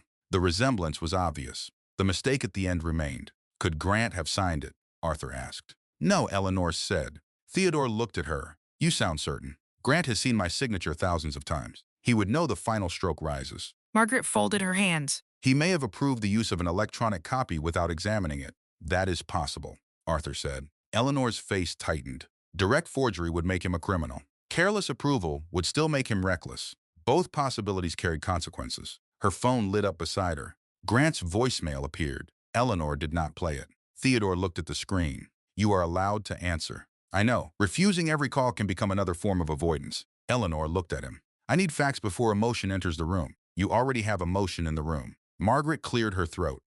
He has a point. Eleanor gave them both a tired look. Arthur pretended to examine the document. Her phone buzzed again. This time, a message appeared. I know who your grandfather is. Eleanor stared at it. Theodore read her expression. He found out. Yes. Through whom? He did not say. Arthur looked up. Grant came to my office this morning. He asked about the necklace. Eleanor turned to him. What did you tell him? Very little. Define very little. I told him to ask you. Theodore gave Arthur a dry look. That is more useful than little. Eleanor stood and walked toward the window. She had spent years imagining the moment Grant learned the truth. In some versions, he laughed in disbelief. In others, he became angry. Sometimes he apologized. She had never imagined learning through a message while investigating a forged signature. What will you do? Margaret asked. I don't know. Theodore's voice remained calm. Then begin with what you do know. Eleanor looked back at the table. I know the Vale acquisition is dangerous, yes. I know Vanessa submitted a document carrying a false signature. Yes, I know Grant gave her authority. Arthur nodded. And I know my husband did not care enough about my life to learn my grandfather's last name until it threatened his company. No one answered. Eleanor picked up her phone. She played the voicemail. Grant's voice filled the room. I know your grandfather's name. I found an old photograph. I need to speak with you. Please call me. The message ended. Theodore looked almost angry. Margaret looked sad. Arthur focused on the folder. Eleanor placed the phone down. He needs to speak with Eleanor Whitmore now, she said. He ignored Eleanor Mercer. That may be true, Theodore said. But deciding his motive before hearing him would repeat his mistake. Eleanor looked at her grandfather. You want me to meet him. I want you to choose based on purpose. What purpose? Do you want information, closure, punishment, or reconciliation? The last word irritated her. I am not discussing reconciliation. Then remove it. I want to know whether he knew about the signature. That is a purpose. Margaret closed the laptop. Meet him with counsel present. No, Theodore raised an eyebrow. I need to see his face when I ask. Arthur shifted in his chair. That may be emotionally honest and legally unwise. I won't show him the document. What will you ask? Whether he authorized Vanessa to submit consent on my behalf. Margaret considered it. If he answers carefully, you may learn nothing. Grant rarely answers carefully when he feels accused. Theodore almost smiled. You do know your husband. Eleanor looked down at the pendant. Yes, she said. That is why this hurts. At Vale House headquarters, Grant found Vanessa in the executive lounge with her father. Richard Vale rose from a leather chair. He was in his early 60s, silver-haired, polished and thin from years of treating meals as interruptions. Grant, he said, we need to discuss East Harbor. I need to speak with Vanessa alone. Richard glanced at his daughter. This concerns both of us. Grant closed the door. My wife is Theodore Whitmore's granddaughter. Vanessa's face went blank. Richard did not move at all. Grant saw the answer immediately. They knew. You knew, he said. Vanessa stood. I suspected. Since when? Last night. That is a lie. Richard stepped forward. Be careful with your tone. Grant turned on him. Your daughter has known more about my wife than I have. That is your failure, Richard said. The words struck cleanly. Vanessa moved between them. I saw the necklace at the gala. I sent a photograph to our archivist because the clasp looked familiar. Why would your archivist recognize it? Our families have records, Richard said. Old partnerships, old disputes. Grant looked at Vanessa. You mocked it. Her face hardened. I did not know what it was then. You knew enough to investigate. After the gala, and this morning, I was trying to confirm it. Grant stepped closer. Why didn't you tell me? Because you were already panicking over East Harbor. East Harbor is hers, isn't it? Vanessa said nothing, Richard answered. Most likely. Grant turned away. The truth rearranged the past. Early funding, quiet lenders. Investors who agreed to meetings after Eleanor made a single phone call. Introductions she described as luck. Her confidence around men whose names made Grant nervous. He had mistaken restraint for ignorance. He had mistaken privacy for limitation. Worst of all, he had mistaken loyalty for dependence. Vanessa touched his arm. Grant, listen to me. This does not change what happened between you and Eleanor. He pulled away. It changes everything. No, it changes her bank account. It changes why East Harbor funded Mercer, maybe. It changes why Arthur recognized the necklace. Vanessa's voice sharpened. It also means your wife lied to you for 5 years. Grant looked at her. Vanessa continued. She watched you struggle. She watched you beg for financing. She let you believe you were building the company alone. I built it. With her family's money. Richard's expression remained calm, but his eyes were watchful. Vanessa had found the exact wound. Grant heard it in her voice. She wanted his pride to become anger before guilt became stronger. She hid an entire identity. Vanessa said. You have every right to be furious. Grant remembered Eleanor asking him to name her grandfather. He remembered laughing when she said she knew powerful families. He remembered telling her she did not understand finance. The shame rose hot and immediate. He could have used that shame against her. Vanessa expected him to. Instead, he asked, who submitted the consent form? Vanessa's face changed. Richard looked toward her. What consent form? He asked. Grant watched them both. Arthur said there is a document issue. Vanessa folded her arms. Arthur is creating problems because he wants the deal stopped. Did you submit any consent carrying Eleanor's signature? Richard turned sharply. Vanessa, she looked at her father. Then at Grant. The legal team needed spousal consent for the apartment collateral. Did Eleanor sign it? I was told she had. By whom? One of your people. Which person? I don't remember. Grant's voice dropped. You remember every assistant who misses a lunch reservation. This was weeks ago. Show me the email. Vanessa reached for her phone, then stopped. Grant saw the hesitation. Richard saw it too. Show him, Richard said. Vanessa looked at her father. I will. Now Grant said. She opened her email. Her fingers moved across the screen. Too slowly. Grant stepped closer. Vanessa turned the phone away. I need to search. Use the name of the document. I know how email works. Richard moved beside her. Vanessa, her face tightened. Then the phone rang. The sound startled all three of them. Grant's name appeared on the screen, but he was standing in front of her. It was his office assistant calling through the company system. Vanessa answered. What? The assistant's voice was faint but urgent. Miss Vale, Mr. Mercer. There's been another board notice. East Harbor requested an emergency governance review. Grant took the phone from Vanessa. When? 2 minutes ago. Who signed it? Margaret Hale and Arthur Bell. What is the stated reason? A disputed consent document and undisclosed financial exposure. Richard closed his eyes. Vanessa went pale. Grant ended the call. No one spoke. The problem had become official. Vanessa recovered first. This can still be contained. Grant looked at her. How? We say the signature was an administrative upload. We replace the consent. You speak to Eleanor. You want me to ask her to sign after someone copied her name? We do not know that anyone copied it. Then show me the email. Vanessa's mouth tightened. Richard moved toward the window. Grant, accusations will not help us. Truth might. Richard turned. Truth has consequences. Grant looked at him. For whom? Richard's face became almost impossibly calm, like polished stone in a locked bank lobby. For everyone. Grant understood the warning. The Vales had entered this deal because they were desperate. If the acquisition failed, their debt would become public. Hotels would be sold. Their family name would survive in society columns while their control disappeared. Vanessa had not pursued Grant only because she wanted him. She needed Mercer. He had mistaken need for admiration. The lesson tasted bitter. His phone rang again. This time, Eleanor's name appeared. Grant stared at the screen. Vanessa reached toward him. Do not tell her anything until we know what Arthur has. Grant stepped away. He answered. Her voice was steady. I want to meet. Where are you? Tomorrow morning, 9 o'clock, the Mercer boardroom. Grant looked at Vanessa. Why there? Because I have questions about the Vale transaction. Are you acting through East Harbor? A pause followed. When Eleanor answered, her voice carried no surprise. You found out. Yes, how? An old photograph. Grant waited for her to explain. She did not. He lowered his voice. Are you the controlling beneficiary? That is one of the things we will discuss tomorrow. Why didn't you tell me? Tomorrow. Grant. No, you do not get to hide this and then summon me into my own boardroom. My identity did not forge a signature. The room became silent. Grant looked at Vanessa. Her eyes widened. What signature? He asked, though he already knew. My consent on the collateral package. Grant's hand closed around the phone.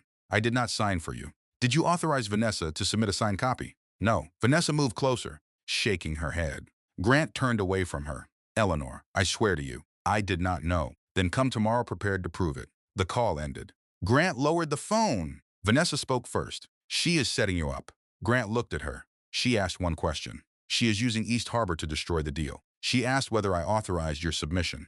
I submitted what I received. From whom? Vanessa said nothing. Grant stepped closer. Who gave you the signature? Her eyes flickered toward her father. Richard's face remained still. That glance lasted less than a second. It answered enough. Grant looked between them. You both need Mercer to close this acquisition. Richard's voice sharpened. Be very careful. You pushed the announcement before the vote. It was strategic. You pushed me to increase the guarantee. The lenders required it. You told me Eleanor was holding me back. She was. Grant stared at Vanessa. He remembered every private conversation, every complaint, every moment she described Eleanor as ordinary, timid and unprepared for his future. Vanessa had watched him dismiss his wife, then used each dismissal as proof that Eleanor did not belong. Grant had helped her. That was the worst part. You knew my weakness, he said. Vanessa's expression softened. I knew your potential. No, you knew I was ashamed of where I came from. Grant, you made that shame useful. Richard stepped between them. This conversation is over. Grant looked at him. No. The deal is, Vanessa's face changed. You cannot withdraw. I can suspend it. You already announced it. That was a mistake. You'll destroy both companies. I'm protecting mine. Vanessa moved toward him. If you walk away now, East Harbor still controls your board. Eleanor still controls you. Grant looked down at her hand on his arm. Then he removed it. My wife never controlled me, he said. She trusted me. The truth appeared only after he spoke it. Eleanor had possessed the power to interfere for years. She had never used it. Grant had called her passive. He had accused her of lacking ambition. In reality, she had given him freedom and waited to see what he would do with it. He had used that freedom to humiliate her. Grant walked toward the door. Vanessa called after him. You think she will forgive you because you cancel one deal? He stopped. No. Then why are you doing this? Grant looked back. Because responsibility is still required when forgiveness is impossible. He left the room. Across Manhattan, Eleanor stood in the Whitmore family archive beneath the Boston house. She had traveled there that afternoon with Theodore. The archive occupied 2 underground rooms lined with metal cabinets and old wooden cases. Letters, contracts, photographs, and family records filled the shelves. A thin man named Peter Lawson waited beside a long table. Peter had served as the Whitmore archivist for 34 years. He wore white gloves and spoke softly, as though every object in the room could hear him. He placed a black case in front of Eleanor. The pendant was last formally recorded at your grandmother's succession ceremony, he said. Eleanor looked at Theodore. You told me it was only sentimental. It is sentimental.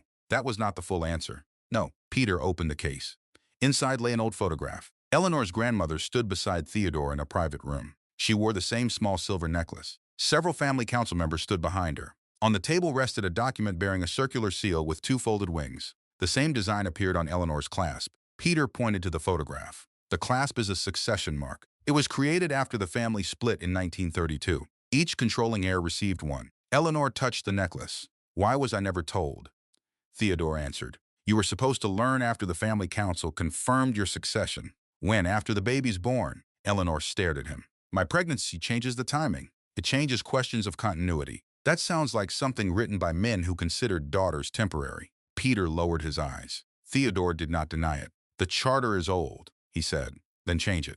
I have tried. Try harder. Theodore's mouth almost curved. Peter removed another photograph from the case. This one may concern you. It showed Richard Vale's father standing beside Eleanor's grandmother at a hotel opening. The silver pendant was visible. Behind the photograph, someone had written a note. The Vale partnership ends here. No further guarantees. Eleanor looked at Peter. What happened? The Vale family asked Whitmore Atlantic to rescue a failing hotel group.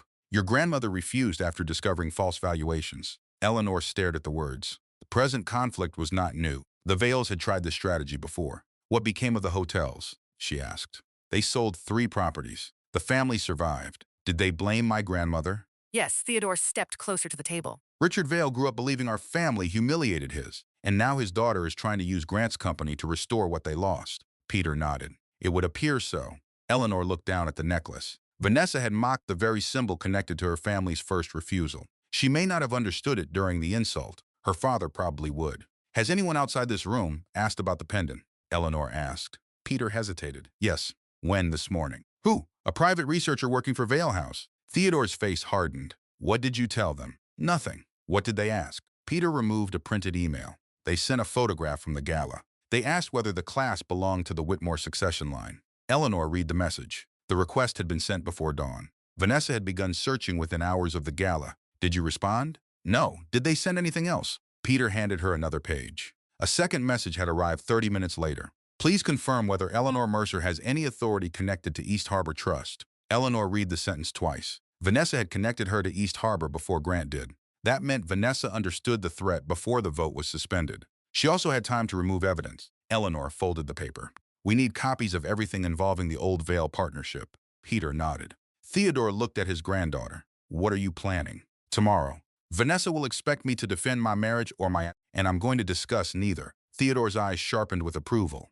I'm going to make her defend the deal. The next morning, the Mercer boardroom filled before 9. Arthur sat near the head of the table.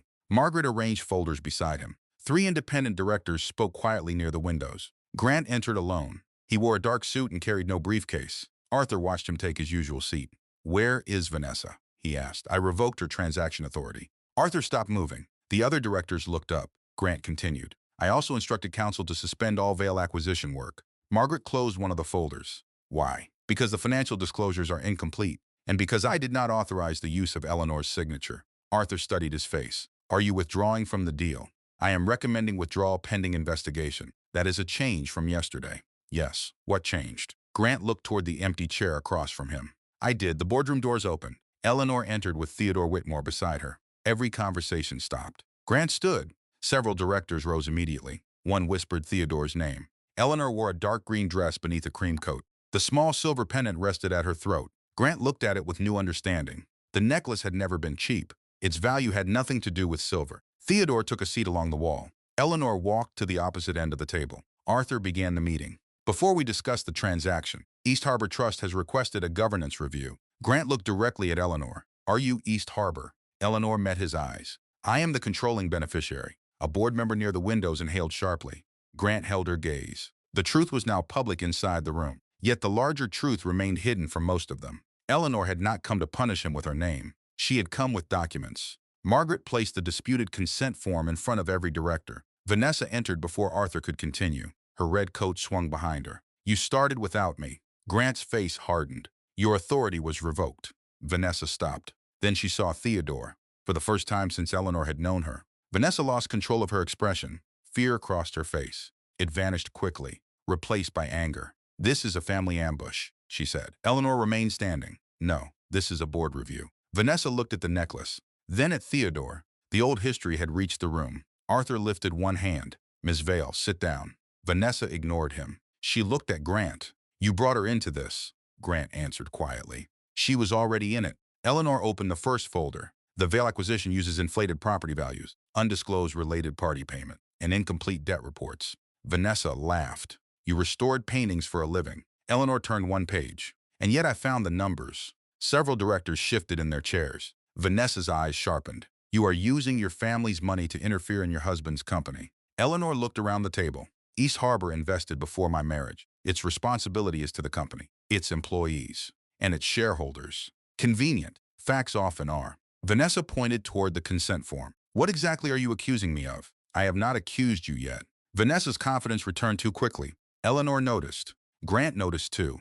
Eleanor slid a copy of the upload record across the table. "Your account submitted a consent bearing my signature." Vanessa glanced at the page. "One of Grant's assistants sent it to me." "Which assistant?" "I don't remember." Grant spoke from the other end of the table. "You said that yesterday." Vanessa turned toward him. "You're taking her side because you discovered she is rich." Grant's face went still. The insult found its mark. Eleanor looked at him. For a moment, he seemed ready to defend himself. Instead, he said, "I am taking responsibility because I ignored evidence." The room became quiet. Vanessa stared at him. Grant continued, "I gave you too much authority. I announced before the vote.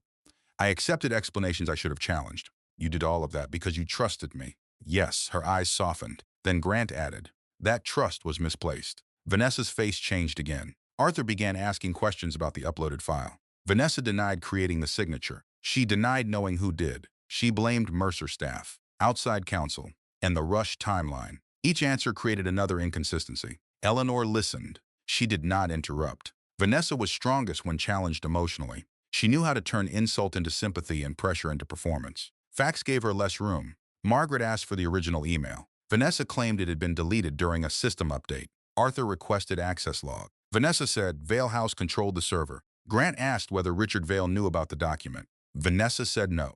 Then she said her father had reviewed the collateral package. The contradiction hung in the room. One director leaned forward. "Which answer is correct?" Vanessa looked around the table. Her voice rose. "You are allowing a jealous wife to destroy a legitimate transaction." Eleanor closed the folder. "My marriage is not the subject of this meeting. It is the only reason we are here. No. We are here because someone used my name without permission." Vanessa pointed at the necklace. "You hid behind that family for years, and now you suddenly want everyone to know who you are." Eleanor's hand moved toward the pendant. The room watched. She stopped before touching it. "This necklace embarrassed you when you thought it was worthless," she said.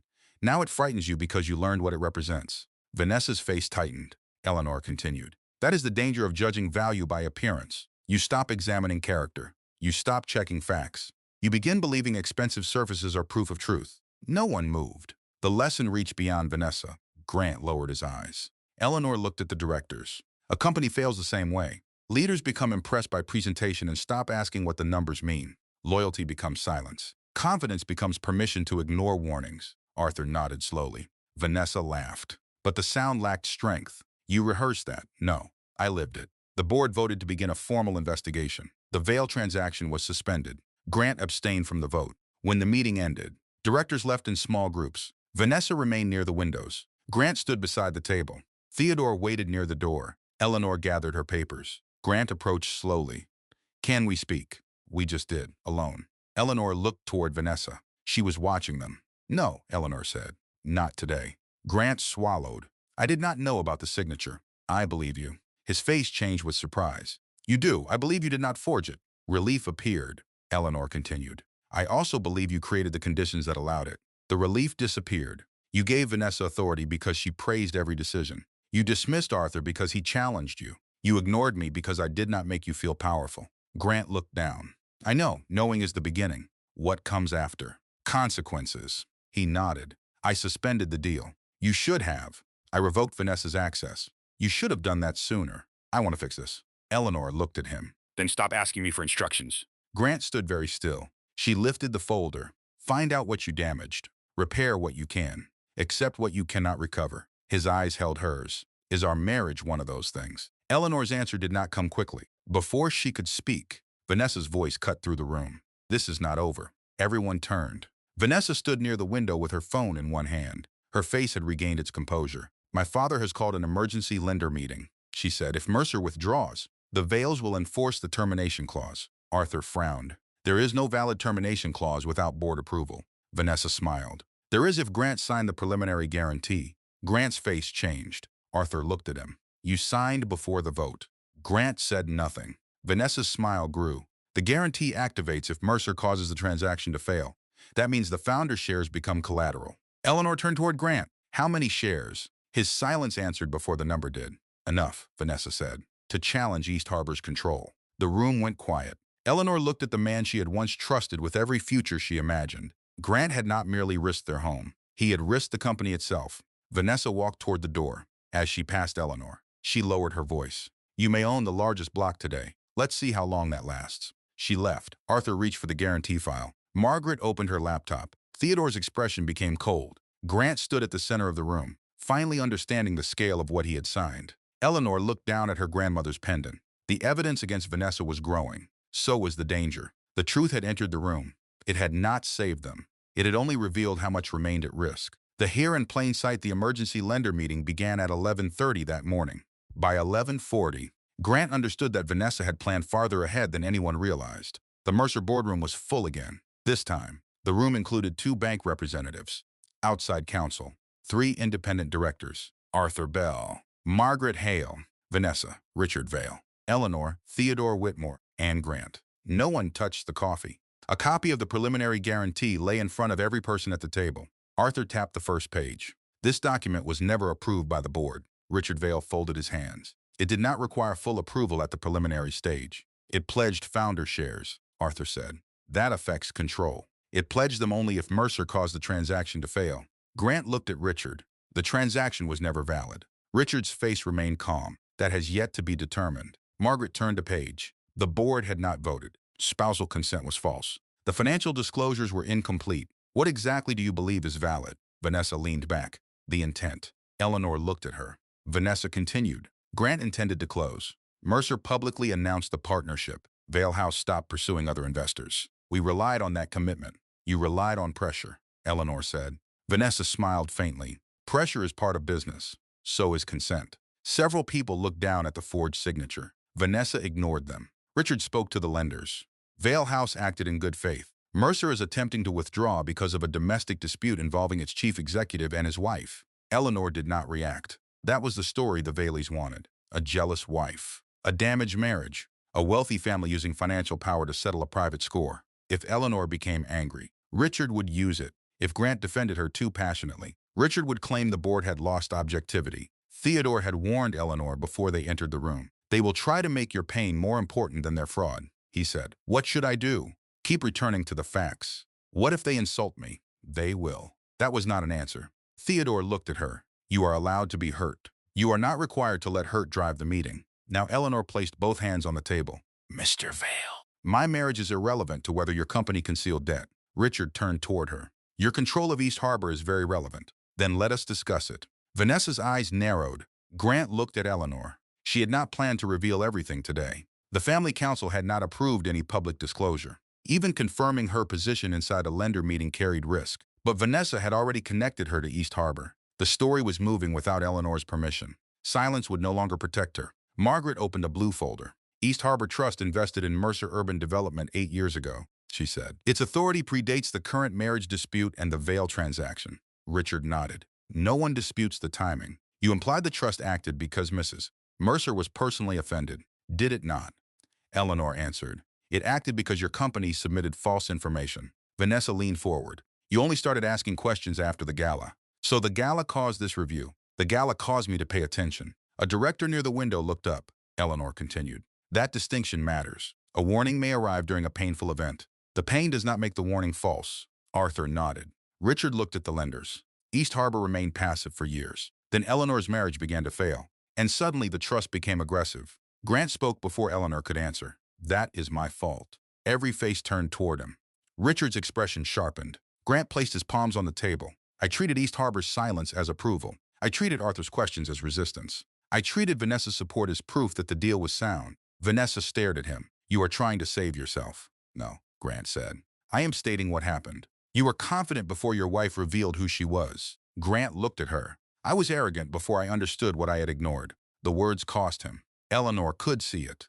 Grant had built his public identity around certainty. Admitting failure in front of lenders and directors attacked the image he had protected for years. Yet he continued. I announced before the vote.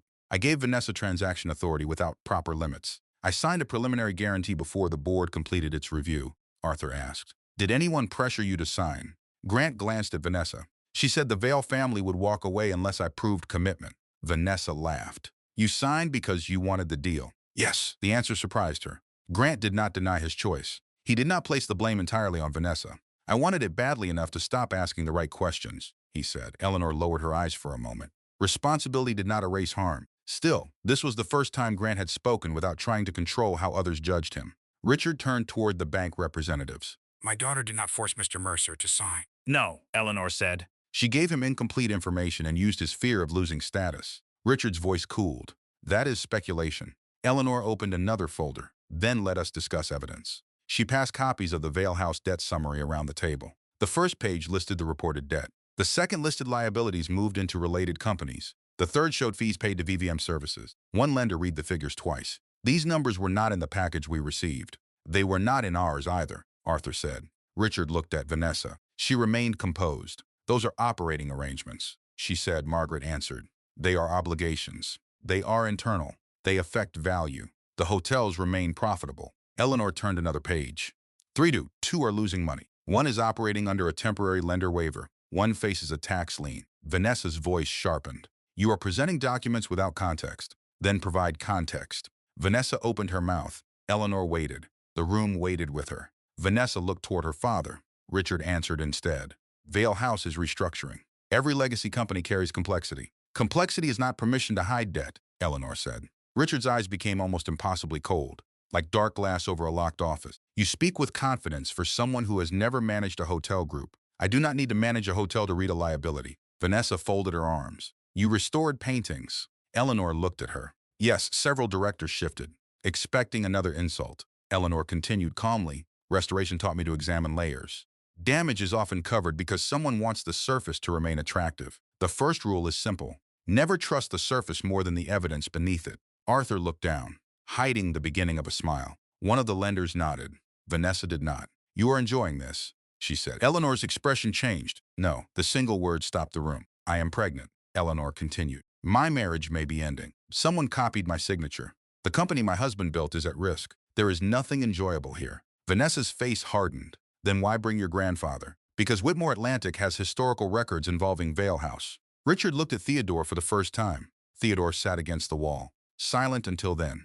His presence had already changed the room. He did not need to announce wealth. Everyone knew what his name meant. Richard's control slipped for 1 second. What records? He asked. Theodore answered. Records from 1989. Vanessa looked toward her father. Richard remained still.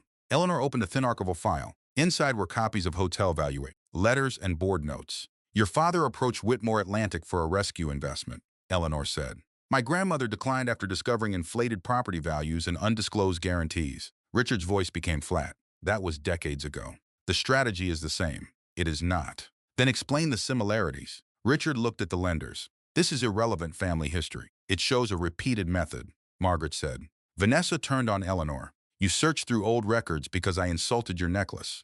The necklace led us to the record. Vanessa laughed once. There it is. The famous little necklace. Eleanor reached toward the pendant. The room became quiet.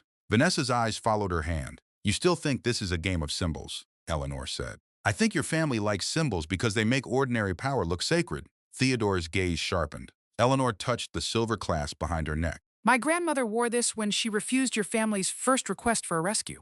Richard's face changed. He knew the pendant. Vanessa saw his reaction. Dad, Richard did not answer.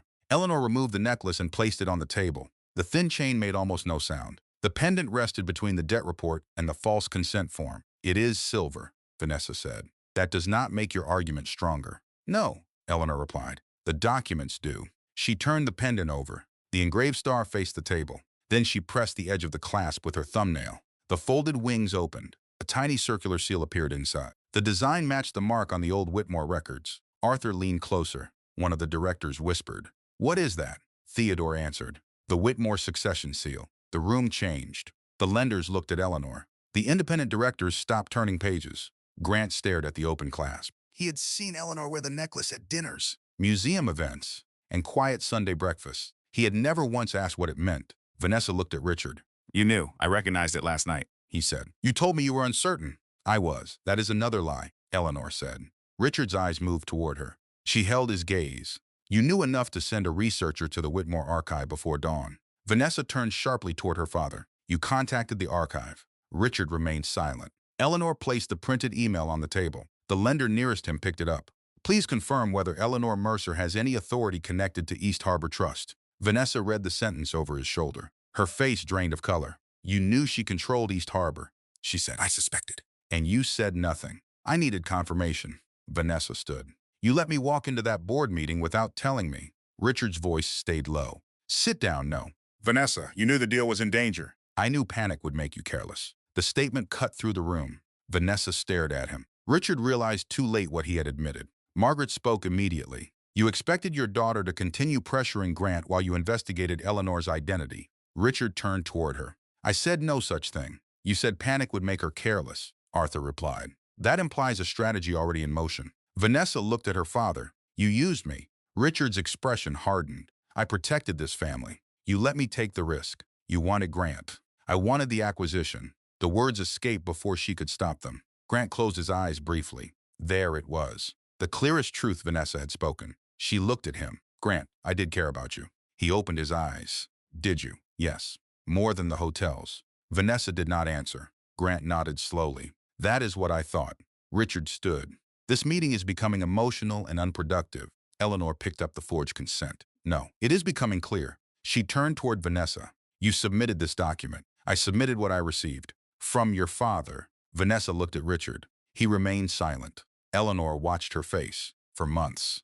Vanessa had seemed untouchable because she controlled the pace of every conversation. She insulted first. She pushed harder. She turned hesitation into weakness. Now her father had left her exposed. Eleanor placed the genuine museum signature beside the false one. The copied signature came from a public donation agreement, she said.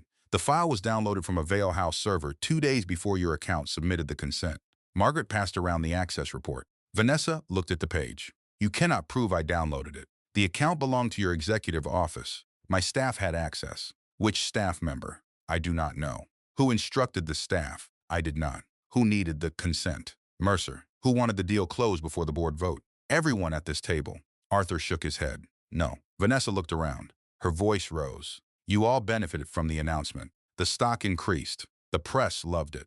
No one objected until Eleanor decided to punish Grant. Eleanor remained calm. Did you know the signature was false? No. Did you verify it? It was not my job. You submitted it under your authority. I was coordinating hundreds of documents. That is responsibility. Vanessa laughed bitterly. You think you can lecture me because your family gave you a trust? No, I think authority creates duty. Eleanor's eyes moved around the table. That lesson applies to every person here. A title does not excuse carelessness. Wealth does not make judgment correct. Trust does not remove the need for proof. Grant looked at the guarantee in front of him. The words landed hardest on him. Eleanor looked back at Vanessa. You wanted influence without accountability. Vanessa stepped closer. And you wanted power without admitting you had it. The accusation reached Eleanor. She did not reject it. Yes, she said. The room went still again. Vanessa seemed surprised. Eleanor continued. I hid my identity because I was afraid people would value the name more than me. That secrecy damaged my marriage. It also allowed assumptions to grow. Grant looked at her. She did not look away. My mistake does not erase yours, Eleanor said to Vanessa, but I will answer for mine. Theodore watched his granddaughter closely. He understood what she had just done. Eleanor had moved beyond defending herself. She had made a public admission that the family council could use against her. Margaret understood too. She placed one hand over the succession file. Eleanor, she said quietly. Eleanor knew the warning. If she continued, the council might argue she had revealed protected family authority during a personal conflict. She continued anyway. I am Eleanor Catherine Whitmore, she said. I am the controlling beneficiary of East Harbor Trust and the designated successor to Whitmore Atlantic Holdings. No one moved. Grant stared at her. Vanessa took one step back. Richard's face became gray. The sentence completed the connection.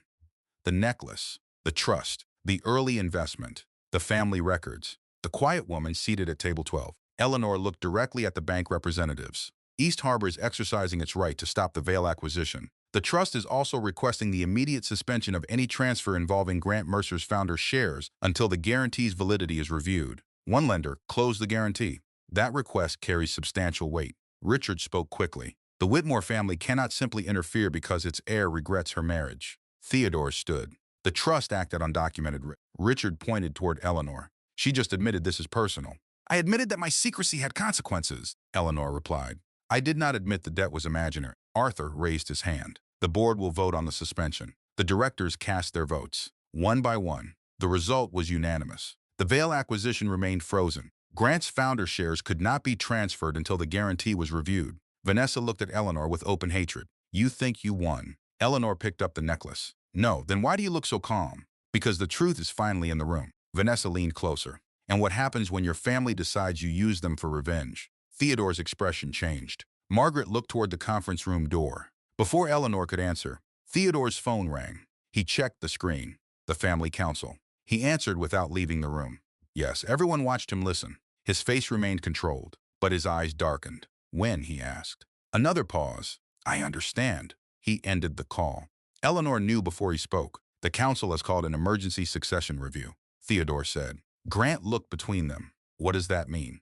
Margaret answered carefully. It means Eleanor's authority may be challenged. Vanessa's mouth curved. Theodore continued. Until the review is completed. The council has ordered Whitmore Atlantic to suspend Eleanor's succession privileges. The room fell silent. Eleanor held the open necklace in her palm. The seal had revealed her power. Now it threatened to take that power away. What the necklace cost Vanessa Vail was still in the Mercer boardroom when the others began to leave. The lenders gathered their papers first. Then the independent directors followed Arthur Bell into the hall. Margaret Hale stayed beside Eleanor, while Theodore stood near the windows with his phone in one hand.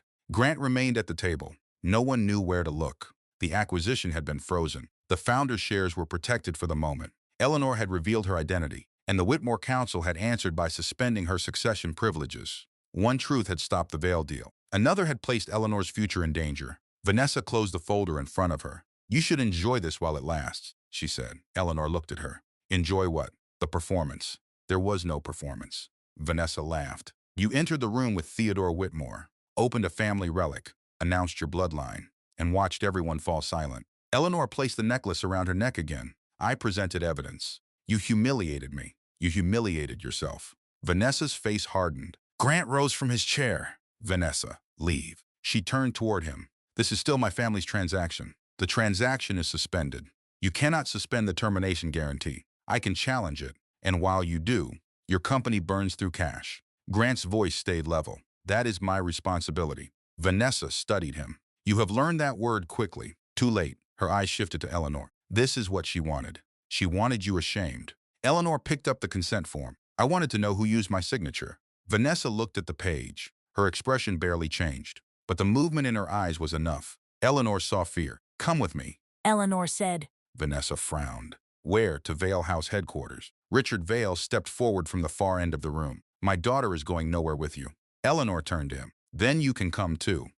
For what purpose? To inspect the server records before anyone deletes more evidence. Richard gave a thin smile. You have no authority inside my company. Margaret opened her briefcase. Vail House agreed to digital inspection under the preliminary acquisition terms. The deal is frozen. The inspection clause remains active during any dispute involving document validity. Richard looked at Grant. You allowed that. Grant nodded. Standard transaction language. Richard's calm expression slipped. Vanessa moved toward the door. My legal team will respond. Eleanor blocked her path. Your legal team has responded for weeks. I am asking you directly. Vanessa stared at her. What exactly do you want? The truth. You already decided what the truth is. No, I decided the signature is false. Vanessa folded her arms. You cannot prove I created it. That is why we are going to the server room. Richard's voice sharpened. No one enters our systems without notice. Margaret answered. You received notice when I sent the preservation demand 9 minutes ago. Richard looked at his phone. A new email waited on the screen. His face changed. Eleanor saw it. He had expected time. He no longer had it. Vanessa looked at her father. You said the files were protected. They are. Then why are you worried? Richard did not answer. The room became quiet. Eleanor took one step closer to Vanessa. You have spent months telling everyone that you belong in powerful rooms, she said. This is your chance to prove you can accept responsibility inside one. Vanessa's eyes burned. You think responsibility means surrender? No, it means answering for your own decisions. Grant moved beside Eleanor. Vanessa looked between them. A bitter smile appeared. Standing together again already. Eleanor did not look at Grant. This has nothing to do with our marriage. It always does. No, Eleanor said. That excuse ends today. 40 minutes later. They entered Vale House headquarters on Madison Avenue. The lobby was quieter than usual. Employees stood near elevators in small groups, pretending not to watch Richard. Vanessa, Grant, Margaret, and two independent digital investigators crossed the marble floor. Vanessa walked ahead. Her red coat was gone. She had removed it in the car and now wore a fitted black dress. Her shoulders remained straight, but her hands moved too often. She checked her phone, adjusted a ring, smoothed the edge of her sleeve. The investigators began in a glass conference room beside the server office. One of them opened a laptop. We need access to the executive account history for the past 30 days. Richard sat at the far end of the table. You will receive only material related to the consent form. Margaret answered. That is all we requested. Vanessa stood beside the window. Eleanor sat across from her. Grant remained near the door. The investigator entered the file name. A record appeared. Museum donation consent. Final signature sample.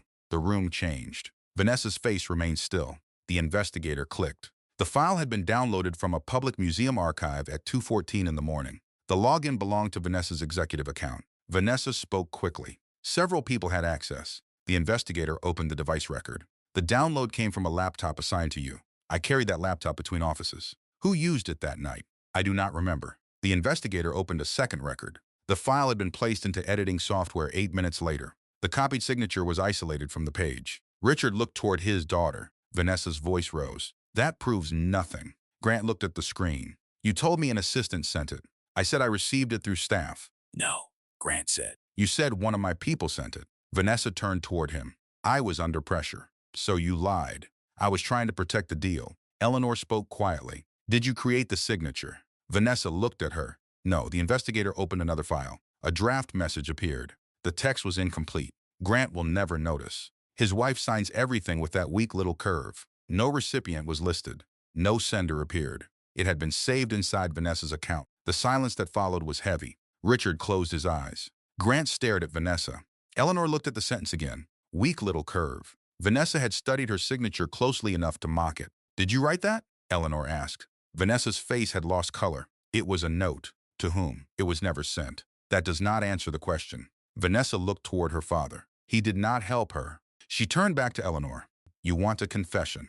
I want an answer. Vanessa's mouth tightened. Yes, she said. Grant took a step forward. Vanessa raised one hand. I downloaded the form. I copied the signature. I uploaded the consent. The words came fast. She wanted them over. Eleanor did not move. Why? Because Grant was delaying. Grant stared at her. I never asked you to do that. You would have lost the financing window. That was my decision. You were afraid. Yes, Grant said. And you used it. Vanessa's voice broke through her control. I was saving both companies. You were saving Vale House, Eleanor said. Vanessa looked at her. My family has owned those hotels for 4 generations, and that justified using my name. You had no interest in Mercer. Eleanor's expression changed. I helped build Mercer before you knew Grant's name. You hid behind a trust. I protected him from my family's influence. Vanessa laughed bitterly. And look what that created. The sentence hurt because part of it was true. Eleanor accepted that without lowering her eyes. My secrecy caused damage, she said. Your forgery was still your choice. Vanessa leaned forward. You think choices happen in clean rooms. My father told me if this deal failed, Vale House would collapse. Hundreds of employees would lose jobs. Our lenders would take the Boston property first. Richard looked at her. I told you to protect the transaction. You told me to get the consent. I did not tell you to forge a signature. Vanessa stared at him. You knew what I did. Richard's face hardened. I knew after the upload, and you said to leave it.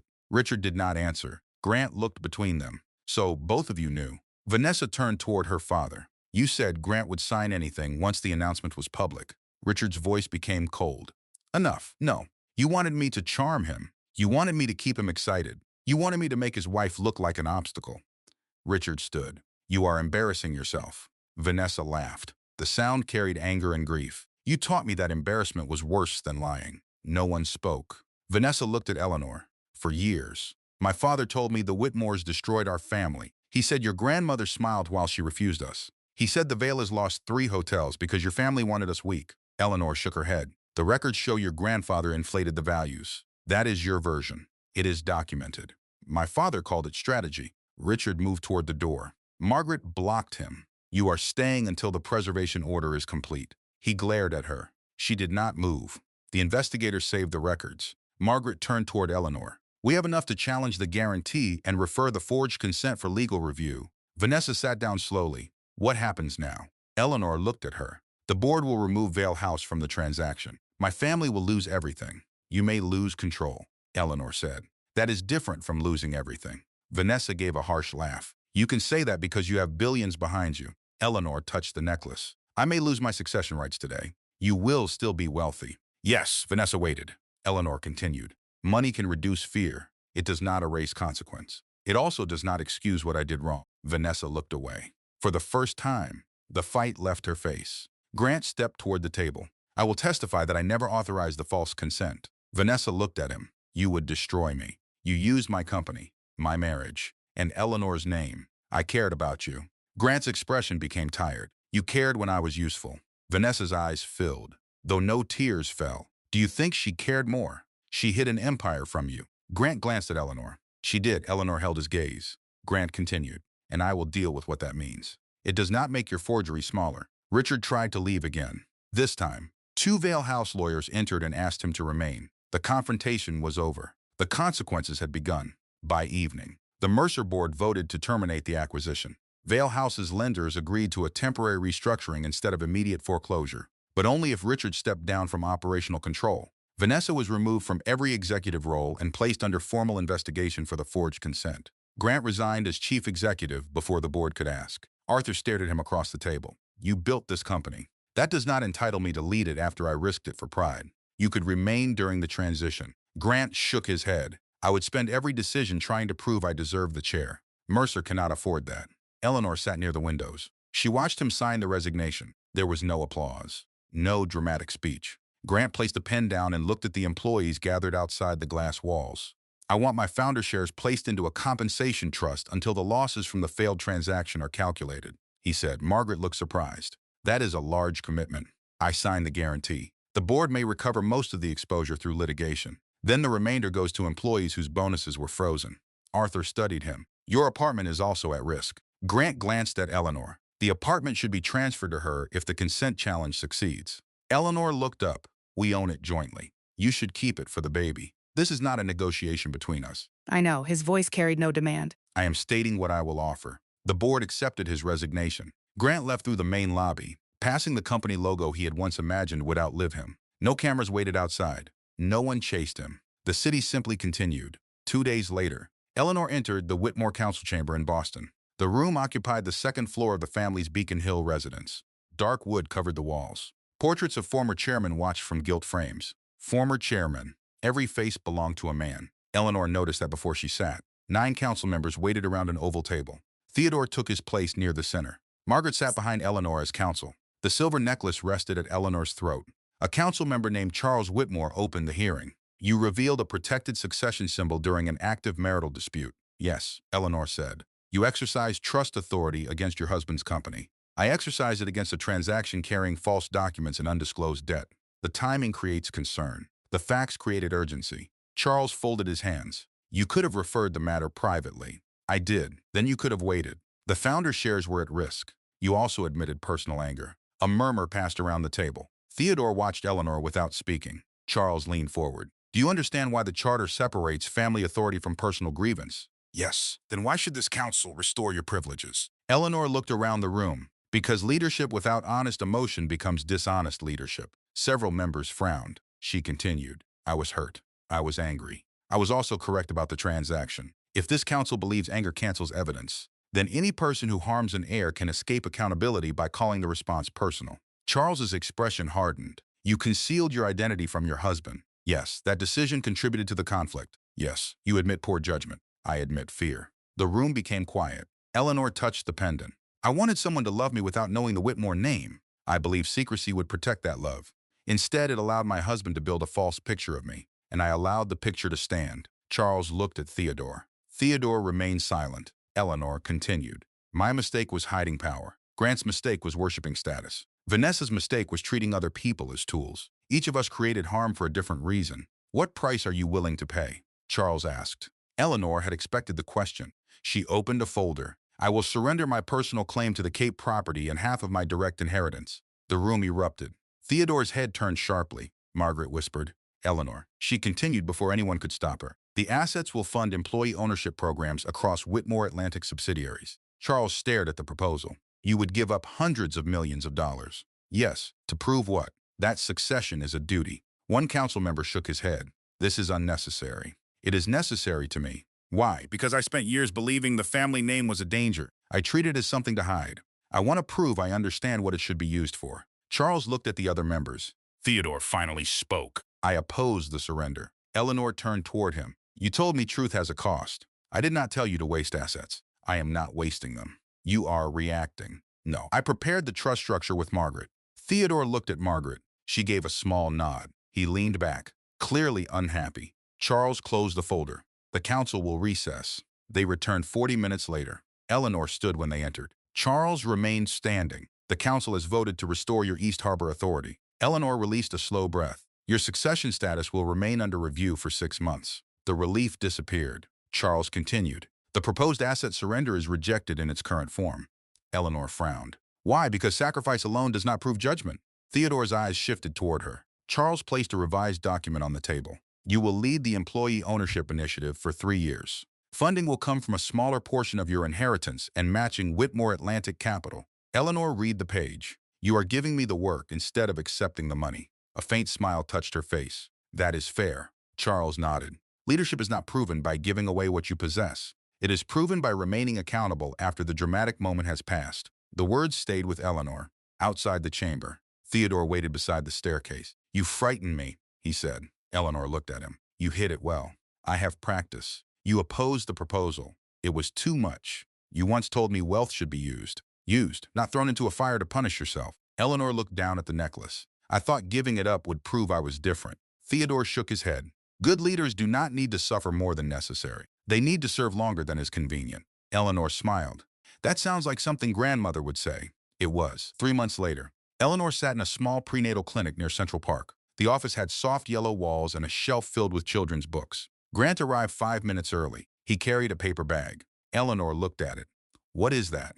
Blueberry muffins. She almost smiled. You spoke to my grandfather. He interrogated me for 2 hours. That sounds right. Grant placed the bag on the chair between them. He wore a simple gray coat and no tie. Since resigning, he had spent his days assisting the Mercer transition and meeting with employee representatives. He had also moved out of the apartment without being asked. He did not call every night. He did not send flowers. He texted about medical appointments, insurance forms, and nursery furniture. Practical things. Steady things. The nurse opened the door. Mrs. Mercer. Eleanor stood. Grant remained seated. She looked back. You can come. He rose slowly. Are you sure? Yes, inside the examination room. The doctor moved the monitor across Eleanor's stomach. Their daughter's heartbeat filled the room. Grant looked at the screen. His eyes became wet. He lowered his head. Eleanor watched him. At the previous appointment, his absence had told her where she stood. This time, his presence did not erase it. It meant he had chosen differently today. Afterward, they walked through Central Park. Late afternoon light touched the bare trees. Grant carried the paper bag. Eleanor held her coat closed over her stomach, near a quiet bench. He stopped. I signed the apartment transfer. Eleanor looked at him. I told you I don't want it as an apology. It isn't. Then what is it? A practical decision. You and the baby need stability. You are still her father. Then stop acting as if disappearing is responsibility. Grant looked surprised. Eleanor sat on the bench. He remained standing for a moment, then sat beside her. I thought giving you space was the respectful thing. Space is useful. Absence is easier. He looked down at his hands. What do you want from me? I want you to make decisions without forcing me to manage your guilt. Grant nodded. That is fair. I want you involved with your daughter. I will be. Do not promise. Show up, I have. For 3 months. Yes, that is a beginning. Grant looked at her. Do you think there can be more? Eleanor watched a father help his young son onto a bicycle across the path. I don't know. Grant accepted the answer. He did not argue. After a moment, he said, I was angry when I learned who you were. I know. I told myself you had lied because it was easier than admitting I never asked. Eleanor looked at him. You should have known more about me. Yes, I also should have told you. Yes, she raised an eyebrow. Grant almost smiled. I am learning not to reject the truth just because it makes me uncomfortable. That is useful. He opened the paper bag and handed her a muffin. She took it. Grant looked at the necklace resting above her coat. I hated that necklace at the gala. Eleanor looked down at it. Why? Because it looked simple. That was the problem. I thought simplicity meant you did not understand what I wanted. What did you want? To prove I belonged. And now Grant looked toward the skyline beyond the trees. Now I think belonging is useless if you become someone your own family cannot trust. Eleanor broke the muffin in half. She handed him one piece. Grant accepted it. They ate in silence for a while. The silence was different now. It did not demand that Eleanor disappear inside it. Weeks later, their daughter was born just after sunrise. They named her Catherine, after Eleanor's mother. Grant stood beside the hospital bed while Eleanor placed the silver necklace inside a small wooden box. "You are giving it to her?" he asked. "Someday. What will you tell her?" Eleanor looked at the sleeping child. "That value does not need permission to exist." Grant nodded. "And that power should be used carefully." He adjusted the blanket near Catherine's shoulder. Eleanor watched his hands. They moved slowly, carefully. He looked at her. "I know I have not earned my way back. No, I am going to keep trying. You should keep growing even if I never take you back." Grant absorbed the words. Then he nodded. "You're right." Months later, Eleanor allowed him to join her and Catherine in the Whitmore garden for Sunday lunch. It was not a reconciliation. It was an opening. Grant arrived early. He carried the diaper bag. He greeted Theodore with respect and no performance.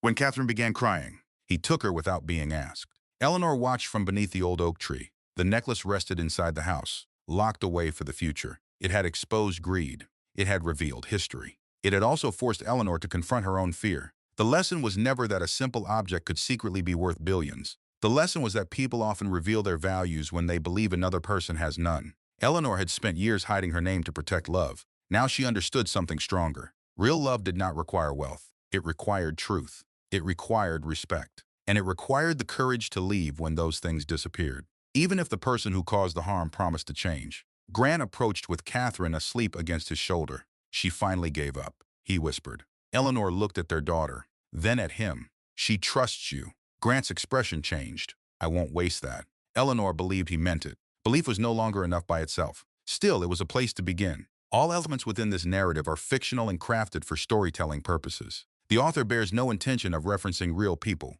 cultures, or events in a literal sense. Readers are encouraged to engage with the work as a piece of creative expression rather than documented reality.